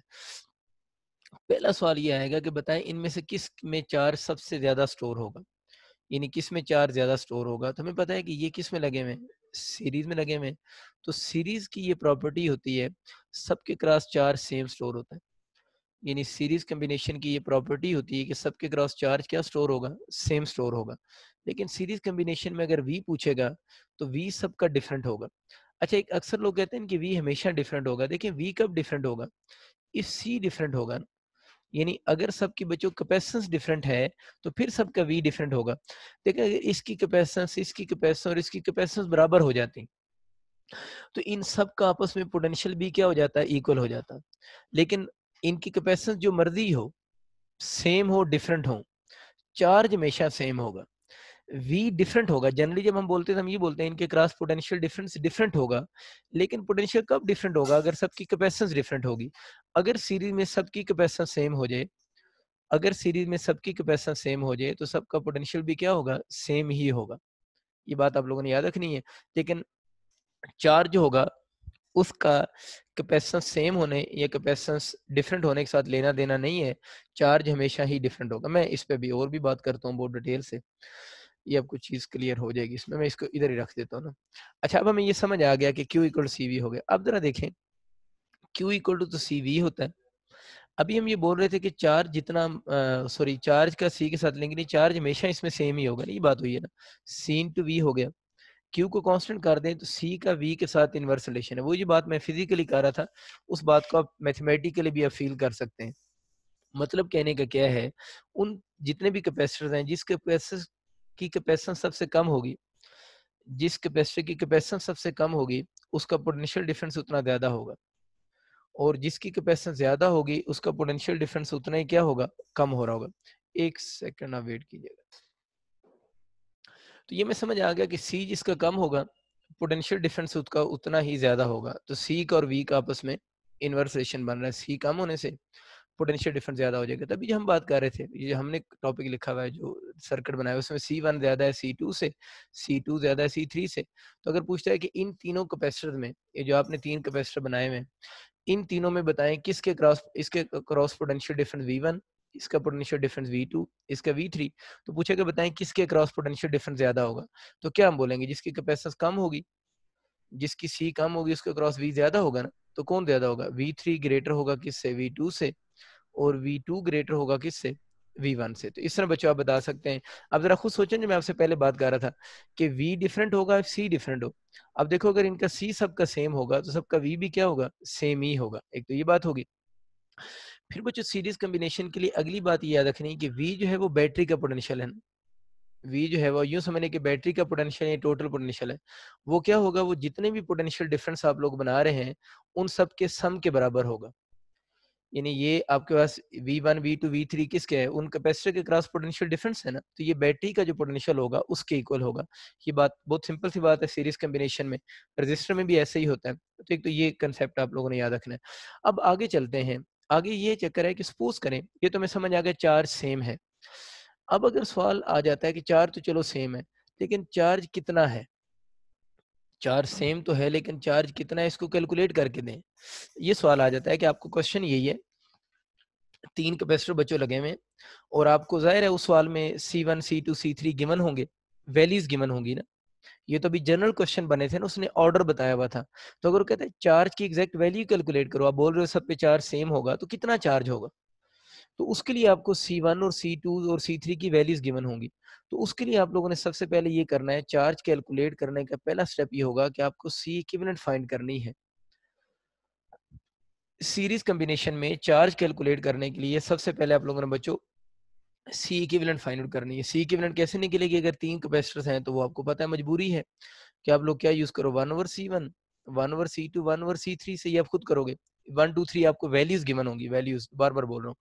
वैल्यूज अगर बच्चों गिवन है, तब सी इक्विवेलेंट निकल आया। मसला क्या है कि सीरीज कॉम्बिनेशन में वो किसी भी कैपेसिटर के क्रॉस चार्ज पूछ रहा है। ये तो आपको पता है ना, अगर 3 कैपेसिटर हैं तो Q1 बराबर होगा Q2 के, Q बराबर होगा Q3 के। Q वो पेपर में ये कहेगा C2 के अक्रॉस चार्ज बताओ, वो आपसे कहेगा C3 के अक्रॉस चार्ज बताओ। तो किसी भी कैपेसिटर के अक्रॉस अगर आपको वो कहता है चार्ज कैलकुलेट करें, तो चार्ज आप इस मेथड से कैलकुलेट कर सकते हैं। ठीक है, ये वो Q1 Q2 और Q3 आपस में बराबर होंगे, which is equal to Q होगा। ठीक। अच्छा, अब जो चक्कर इसमें ये है कि क्यू कैलकुलेट कैसे करना है, ये बात हो रही है ना, किसी के अक्रॉस भी कैलकुलेट कैसे करना है। उसके लिए पहले क्या फाइंड करना है, सी इक्विवेलेंट हो गया, सी इक्विवेलेंट फाइंड आउट। उसके बाद जनाब आप लोगों ने फार्मूला लिखना है, Q equal to C equivalent into V. V किसका पोटेंशियल है, जो बैटरी का पोटेंशियल होगा। तो इस तरह बच्चों आप किसी भी कैपेसिटर के क्रॉस चार्ज बता सकते हो। तो आप लोगों ने पहले क्या निकालना है, सी इक्विवेलेंट। उस सी इक्विवेलेंट को बैटरी की वोल्टेज से मल्टीप्लाई करोगे, तो कोई भी जो कैपेसिटर होगा उसके अक्रॉस चार्ज फिर आप इस मेथड से बहुत इजीली कैलकुलेट कर सकते हैं। एक बात होगी, सबके क्रॉस चार्ज मेरी तरफ से कैलकुलेट हो गए। अब ये आ जाता है कि किसी V1 के क्रॉस पोटेंशियल डिफरेंस बताओ। किसी के क्रॉस भी आ सकता है, V1 आ जाए, V2 आ जाए, V3 आ जाए। तो किसी एक के अक्रॉस पोटेंशियल डिफरेंस की वैल्यू बताएं, कितना है पोटेंशियल डिफरेंस, कैलकुलेट करें। पहले तो ये था ना ऑर्डर बताएं। अब पूछ रहे हैं कि आप लोगों ने उस पोटेंशियल डिफरेंस की वैल्यू को कैलकुलेट करना है। तो वो बच्चों कैसे कैलकुलेट करेंगे, उसमें भी पहला स्टेप यही होगा कि चार्ज बनाएं। यानी सबसे पहले पोटेंशियल डिफरेंस कैलकुलेट करने भी के लिए भी क्या बनाना पड़ेगा, चार्ज बनाना पड़ेगा। तो चार्ज मस्त बनाना है, otherwise V1 V2 V3 calculate नहीं होंगे। अब V1 हो, V2 हो, V3 हो, फर्क नहीं पड़ेगा, चार्ज आ गया। अब बच्चा फॉर्मूला लिखेंगे, Q is equal to CV।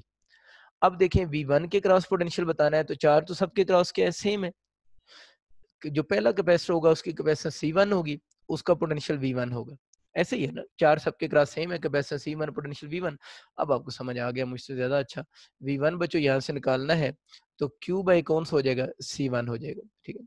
तो V1 इज इक्वल टू हो जाएगा Q बाई C1। Q आप लोगों ने कैसे कैलकुलेट करना है? ऊपर मेथड लिखा हुआ है। C1 आपको ऑलरेडी सवाल में गिवन होगा। तो किसी भी कैपेसिटर के अक्रॉस इस तरह आप लोग जो है वो इंडिविजुअल जो पोटेंशियल है वो भी कैलकुलेट कर सकते हैं। इंडिविजुअल चार्ज भी अब आप लोग इंडिविजुअल चार्ज का मतलब तो ये चार्ज सबका सेम है। तो इंडिविजुअल चार्ज कह लें या नेट चार्ज कह लें, बात तो एक ही बनेगी। तो अब तो नेट चार्ज तो नहीं कहना चाहिए, मुझे टोटल चार्ज कहना चाहिए, वो भी आप कैलकुलेट कर सकते हैं। उम्मीद आपको ये कंसेप्ट क्लियर हो चुका होगा। अब हम आते हैं आगे। ज़्यादातर जो क्वेश्चन आते हैं ना वो आपके पास आते हैं फॉर 2 कैपेसिटर्स के लिए। वो जो मैंने पहले आपको सवाल करवाया था, वो ज़्यादा कैपेसिटर्स के लिए था। 2 से ज़्यादा हो तो फिर आप लोगों ने उसी अप्रोच को यूज़ करना है। अब एक चीज़ नोट करें, ये अच्छा खासा लंबा काम हो जाएगा अगर V1 कैलकुलेट करना हो। कैसे लंबा हो जाएगा? 3 स्टेप हैं। पहला स्टेप क्या है?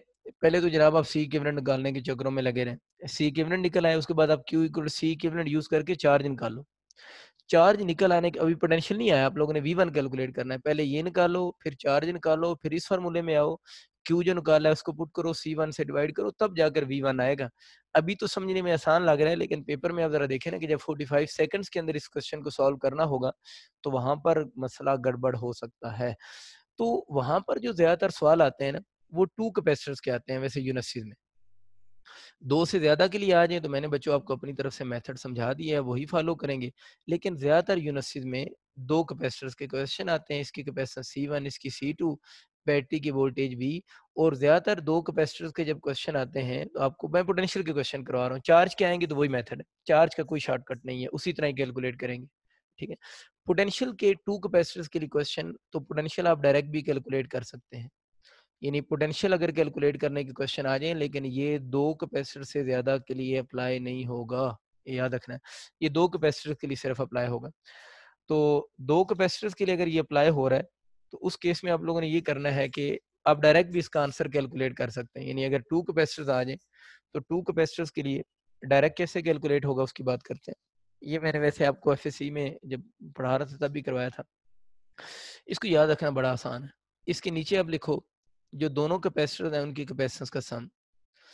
इसके नीचे आप ये करो, जो दोनों कैपेसिटर लिखे हुए हैं, आप लोगों ने दोनों की कैपेसिटेंस का सम लिख देना है, ठीक है। जो दोनों कैपेसिटर हैं, नीचे दोनों कैपेसिटर की कैपेसिटेंस का सम हो गया। इसके ऊपर क्या लिखना है? इसके ऊपर आप बैटरी की वोल्टेज लिखो। यानी इसके ऊपर आप लोगों ने जो बैटरी की वोल्टेज है वो लिख देनी। यानी नीचे दोनों की कैपेसिटेंस का सम लिख देना है और ऊपर आप लोगों ने जो बैटरी की वोल्टेज है वो लिख देंगे, ठीक है। अब एक चीज का ख्याल रखना है, V1 किसका पोटेंशियल, इसका ना। 2 कैपेसिटर जब हों, जिसका पोटेंशियल कैलकुलेट करना हो, ऊपर जो बैटरी की वोल्टेज लिखी हुई है ना उसके साथ कैपेसिटेंस लिखनी है। उसके साथ कैपेसिटेंस लिखनी है। किसकी कैपेसिटेंस लिखनी है? जिसका पोटेंशियल कैलकुलेट हो रहा हो उसकी नहीं, बल्कि दूसरे की लिखनी है। या V1 का मतलब क्या है? C1 वाले कैपेसिटर का पोटेंशियल कैलकुलेट हो रहा है, तो यहाँ पर कैपेसिटेंस V के साथ C1 वाले की नहीं लिखनी, बल्कि दूसरे की लिखनी है। तो यहाँ पर C2 आएगा। V2 पोटेंशियल किसका है? C2 वाले का है ना। तो अगर V2 पोटेंशियल कैलकुलेट हो रहा है, तो यह V के साथ कैपेसिटेंस दूसरे की आएगी। मतलब जिसका पोटेंशियल कैलकुलेट हो रहा है, ऊपर उसकी कैपेसिटेंस नहीं लिखनी, बल्कि दूसरे की लिखनी है। तो इस तरह आप याद रखेंगे तो ये क्वेश्चन बहुत ईज़िली अटेम्प्ट हो जाएगा। अब आप ज़रा सोचें थोड़ी देर के लिए, अगर ये क्वेश्चन हम अदर मेथड सॉल्व करते तो पहले C इक्विवेलेंट निकालते, फिर क्या निकालते? चार्ज, फिर आप जाकर पोटेंशियल के फार्मूला की तरफ आते हैं। तो इस तरह 2 कैपेसिटर्स के अगर प्रॉब्लम आ जाए, तो उनको बच्चों आप लोग डायरेक्ट इस मेथड से भी सॉल्व कर सकते हैं। अभी जो मैं क्वेश्चन जिनकी बात करने लगा हूँ, यहाँ तक तो क्वेश्चन ठीक थे। अभी जो क्वेश्चन है वो एडवांस लेवल के हैं और उनके थोड़े से आने के चांसेस कम होते हैं। लेकिन उसको भी एक नज़र देख लेते हैं हम लोग, कि शायद कभी ये ना हो क्वेश्चन ना वो पूछे, वो आपसे फार्मूला ही पूछ ले खाली कि आप इसका फार्मूला बता दें। सपोज करें आपके क्वेश्चन आ गया C1 और C2, ये अलग से सवाल है। 2 कैपेसिटर हैं, एक C1 C2, ये दोनों सीरीज में कनेक्ट हैं, जिस तरह डायग्राम बनी हुई है। वो कहते हैं इन दोनों कैपेसिटर को सीरीज में कनेक्ट करके उसने फुली चार्ज किए। इन दोनों कैपेसिटर को सीरीज में कनेक्ट करके उसने फुली क्या किया? चार्ज किए। फुली चार्ज करने के बाद इसको इसके साथ लिंक ना करें, ये खत्म हो गया, अलहदा से लेकर आए ना, ताकि डायग्राम मुझसे दोबारा बनेगी नहीं, टाइम आपका वेस्ट होगा। 2 कैपेसिटर हैं, सीरीज में कनेक्ट हैं, जिस तरह लगे हुए, इनको फुली चार्ज किए। इनको फुली चार्ज करने के बाद, ठीक है, फुली चार्ज करने के बाद वो कह रहा है कि इन दोनों कैपेसिटर्स को उसने पैरेलल में कनेक्ट कर दिए। पहले ये सीरीज में कनेक्ट थे, अब इन दोनों कैपेसिटर्स को उसने पैरेलल में कनेक्ट कर दी। ठीक है, ये देख लें, वो जो दोनों कैपेसिटर जिनकी कैपेसिटेंस C1 है, इसकी C2 है, इन दोनों कैपेसिटर्स को मैंने पैरेलल में आपके सामने कनेक्ट कर दी। ठीक है, अब इस बात को थोड़ा सा आप लोग फील भी कीजिएगा, ये दोनों कैपेसिटर्स आपस में पैरेलल में कनेक्ट हो गए। जब वो जनरली कहते हैं ना पैरेलल में कनेक्ट हो, हमें पता है ना इन दोनों के अक्रॉस पोटेंशियल सेम तो नहीं है, पोटेंशियल तो डिफरेंट है दोनों का। ठीक है, पोटेंशियल तो डिफरेंट आ रहा है दोनों का, V1 V2 लिखा हुआ है। अब जनरली जब क्वेश्चन आएगा तो इसका मतलब ये होगा कि आप लोगों ने ये पॉजिटिव प्लेट, इधर भी पॉजिटिव, ये नेगेटिव है, यानी इसकी पॉजिटिव को पॉजिटिव साथ कनेक्ट करना है, नेगेटिव को नेगेटिव साथ कनेक्ट करना है। जब वो खाली ये कहेगा कि दो कैपेसिटर्स हैं, पहले सीरीज में लगे हुए थे, आप लोगों ने उन दोनों को उठाकर पैरेलल में लगा दिया, तो अंडरस्टूड सी बात है, पॉजिटिव के साथ पॉजिटिव, नेगेटिव के साथ नेगेटिव कनेक्ट होगा। हमें पता है कि इन दोनों का पोटेंशियल सेम नहीं है, हमें पता है कि इन दोनों का पोटेंशियल सेम नहीं है, तो ये दोनों पैरेलल में लगे हुए हैं। पैरेलल में इन दोनों के दरमियान में फ्लो ऑफ चार्ज स्टार्ट हो जाएगी। पैरेलल में ये लूप तो है ना, इन दोनों के दरमियान में क्या स्टार्ट हो जाएगी, फ्लो ऑफ चार्ज स्टार्ट होगी, और उस वक्त तक चार्ज फ्लो करता रहेगा जब तक दोनों का पोटेंशियल सेम नहीं हो जाता। यानी चार्ज कब तक फ्लो करता रहेगा, जब तक दोनों का पोटेंशियल सेम नहीं हो जाता। तो मैं अक्सर बोलता होता हूँ कि इनके दरमियान में एडजस्टमेंट ऑफ चार्ज होगी, यानी जब उस सीरीज में आप लोगों ने चार्ज किए है ना, उसके बाद उनको पैरेलल में लगा दिए, तो पैरेलल में जब लगाया तो इन दोनों का पोटेंशियल सेम नहीं है, उस पोटेंशियल डिफरेंस की वजह से, इन दोनों का पोटेंशियल सेम नहीं है, उस पोटेंशियल डिफरेंस की वजह से एडजस्टमेंट ऑफ चार्ज होगी। अब वो कहता है कि एडजस्टमेंट ऑफ चार्ज कब तक होती रहेगी, उस वक्त तक होती रहेगी जब तक दोनों का पोटेंशियल सेम नहीं हो जाता। तो क्वेश्चन आ सकता है कि इन दोनों के दरमियान में जो न्यू पोटेंशियल होगा वो बताओ। न्यू पोटेंशियल कौन सा, कि जब दोनों के दरमियान में क्या चीज हो रही होगी, एडजस्टमेंट ऑफ चार्ज हो रही होगी, उसके बाद एक ऐसा पोटेंशियल आएगा जो दोनों का पोटेंशियल क्या हो जाएगा, सेम हो जाएगा। उस वक्त आप लोगों ने बताना है न्यू पोटेंशियल कितना होगा। उस न्यू पोटेंशियल को कैलकुलेट करने के दो फार्मूले हैं। मैंने क्या बताया कि शुरू में तो इन दोनों पर चार्ज सेम होगा ना, लेकिन जब यहाँ पर लगाएंगे तो अब एडजस्टमेंट ऑफ चार्ज होगी। तो सपोज करें इस पर चार्ज, एडजस्टमेंट ऑफ चार्ज के बाद Q1 बना है, इस पर Q2 बना है, तो यहाँ पर पैरेलल में लग गए हैं, तो पैरेलल में चार्ज सेम होना जरूरी तो नहीं होता। यहाँ तो क्या सेम होना जरूरी है, पोटेंशियल सेम होना जरूरी है। तो यूं समझने कि Q1 और Q2 इन पर कब चार्ज है, यानी आफ्टर एडजस्टमेंट ऑफ जो चार्जेस बने, इस पर Q1 है, इस पर Q2 है। न्यू पोटेंशियल कैलकुलेट करने का एक तरीका तो ये होता है कि Q1 प्लस Q2, यानी ऊपर चार्जेस का सम लिख दें और नीचे आप C1 प्लस C2 कर दें। और ये Q1 Q2 के बारे में याद रखना है कि ये दोनों पर एडजस्टमेंट चार्जेस हैं, यूं समझें। एडजस्टमेंट चार्जेस का मतलब है जब पैरेलल में लगा दिया उसके बाद जो न्यू चार्जेस बने हैं ना, जिस पे जाके पोटेंशियल सेम हुआ है, ये वो वाले चार्जेस हैं। एक तो इस फार्मूले से पोटेंशियल निकाल सकते हैं, दूसरा इसका फार्मूला जो होता है, वैसे इसका मैंने कभी न्यूमेरिकल नहीं देखा, दूसरा ये होता है कि अगर Q1 की अगर इसमें वैल्यूज पुट की जाए तो क्या बनेगा, C1 V1 प्लस क्या हो जाएगा, C2 V2। इसके क्वेश्चन ज्यादा आते हैं, C1 प्लस C2। मैं आपको समझाता हूँ बात सारी। ये फार्मूला आपका आइडेंटिफाई होने के लिए भी आ सकता है। सपोज करें आपका क्वेश्चन, ये वैसे फार्मूला आइडेंटिफाई होने के लिए आएगा, न्यूमेरिकल तो ये बहुत बड़ा बन जाता है, लेकिन आप इस बात को पूरा समझें। सवाल ये था कि दो कैपेसिटर से, उनको उसने सीरीज में चार्ज किया, सीरीज में फुली चार्ज करने के बाद उन दोनों को पैरेलल में लगा दिया। जब पैरेलल में लगाया तो हमें पता है कि पैरेलल में उस वक्त तक चार्ज फ्लो करता रहेगा जब दोनों का पोटेंशियल सेम नहीं हो जाता। तो सवाल उसका ये है कि दोनों के दरमियान में जो न्यू पोटेंशियल आया है, जिसपे फर्दर फ्लो ऑफ चार्ज रुक गया है, आप लोग वो पोटेंशियल कैलकुलेट करके दें। ठीक होगी बात, ठीक है ना, वो न्यू पोटेंशियल आप लोगों ने कैलकुलेट करके देना। अब चुंगड़ो उसका एक हल ये था कि हम इस फार्मूले से निकाल लें, और दूसरा हल ये है कि इस नीचे वाले फार्मूले से निकाल लें। इसका मतलब ये हुआ कि इस न्यू पोटेंशियल को कैलकुलेट करने के लिए आपको कैपेसिटेंस चाहिए, C1 C1 C2 चाहिए, वो तो ज़ाहिर सवाल में गिवन होगी। दूसरा आपको V1 और V2 चाहिए होंगे। अब होगा ये कि अगर ये पेपर में न्यूमेरिकल आता है ना, तो मुझे ये लगता है कि आपको इनके V1 और V2 की वैल्यूज तो गिवन होनी चाहिए फिर, अगर एमसीक्यू बनता है ना। क्योंकि अगर V1 और V2 गिवन हो, V1 और V2 कब, ये जब ये दोनों सीरीज में फुली चार्ज हुए हैं, उस वक्त इनके V1 और V2 अगर हमें पता हो, तो उस वक्त हम क्या कर सकते हैं कि इस फार्मूले को यूज करके इनका न्यू पोटेंशियल बता सकते हैं जो दोनों का सेम होगा। दूसरा, अगर वैसे बात कर रहा हूँ कि अगर सपोज करें सवाल पेपर में गिवन ही नहीं है, यानी V1 और V2 भी नहीं गिवन, आपको सिर्फ गिवन है C1 C2 और V गिवन है, और आपका ये क्वेश्चन आ गया कि इनको उठाकर पैरेलल में लगाया जनाब, न्यू पोटेंशियल बताएं। तो उस सवाल को हल करने के लिए आपको V1 और V2 पहले तो चाहिए होंगे ना, क्योंकि फार्मूले में C1 C2 और V1 V2 दोनों यूज हो रहे हैं। तो अब आप V1 V2 कैसे कैलकुलेट करेंगे, इन फार्मूला से निकालेंगे फिर V1 और V2। तो ये बहुत बड़ा सवाल हो जाएगा फिर, ठीक है, यही मैं कह रहा था, इसलिए इसके आने के चांसेस फिर कम होंगे। खाली फार्मूला तो पूछ सकता है, लेकिन एग्जैक्ट आंसर कैलकुलेट करने के लिए पहले आप V1 इस फार्मूले से निकालेंगे, फिर V2 निकालेंगे। V1 और V2 बच्चों जब निकल आएगा तो फिर उनको यहाँ पर पुट करेंगे तो C न्यू की वैल्यू आ जाएगी। तो ज्यादातर आपको बताया है चांसेस क्या हैं, इसके फार्मूला आइडेंटिफाई होने के ही चांसेस हैं। और आप में से जो केपीके के स्टूडेंट्स हैं वो इस फार्मूले को ज्यादा अच्छा प्रिपेयर कीजिएगा, उनके ज्यादा चांसेस हैं कि आपसे ये वाला फार्मूला एज इट इज पूछ ले। पंजाब में थोड़े बहुत चांसेस कम ही होते हैं ये फार्मूला पूछने के, उनके वहां तक पहले तक क्वेश्चन आता है। दोबारा बात सुने, ये तो जनरल बात थी। अब अगर इसका स्पेशल केस है, स्पेशल केस इसका यूं बनता है कि सपोज करें वो कहता है कि ये दो कैपेसिटर है ना C1 और C2, C1 और C2 ये दो कैपेसिटर, मैं कैपेसिटेंस की बेस पे नाम रख रहा हूँ ना। वो कहते हैं C1 की पॉजिटिव प्लेट के साथ C2 की नेगेटिव प्लेट कनेक्ट करें, और C1 की नेगेटिव प्लेट के साथ C2 की पॉजिटिव प्लेट कनेक्ट करें। ये स्पेशल केस है। स्पेशल केस मतलब अपोजिट उसने कनेक्ट किया, इसकी पॉजिटिव के साथ नेगेटिव, इसकी नेगेटिव के साथ पॉजिटिव। जब वो नहीं कहता ना, खाली कहता है पैरेलल में कनेक्ट करें, तो हमेशा इसी तरह सॉल्व करना होता है। वो कहते हैं पॉजिटिव के साथ पॉजिटिव कनेक्ट करें, नेगेटिव के साथ नेगेटिव कनेक्ट करें, फिर यही जनरल केस है। लेकिन ये स्पेशल केस होगा, ये उस वक्त यूज करेंगे जब वो खुद बोलेगा कि पॉजिटिव के साथ हम लोग क्या कनेक्ट कर रहे हैं, नेगेटिव, और नेगेटिव के साथ हम लोग क्या कनेक्ट कर रहे हैं, पॉजिटिव कनेक्ट कर रहे हैं। बस ये बात याद रखनी है। अच्छा, ये चीजें होंगी। अब इस और इसमें थोड़ा सा फर्क है। थोड़ा सा फर्क क्या है कि न्यू पोटेंशियल कैलकुलेट करने के लिए जहां प्लस बच्चों लगाया ना, बस वहां पर माइनस लगा दो, Q1 माइनस Q2 ओवर आपका C1 प्लस C2 हो जाएगा।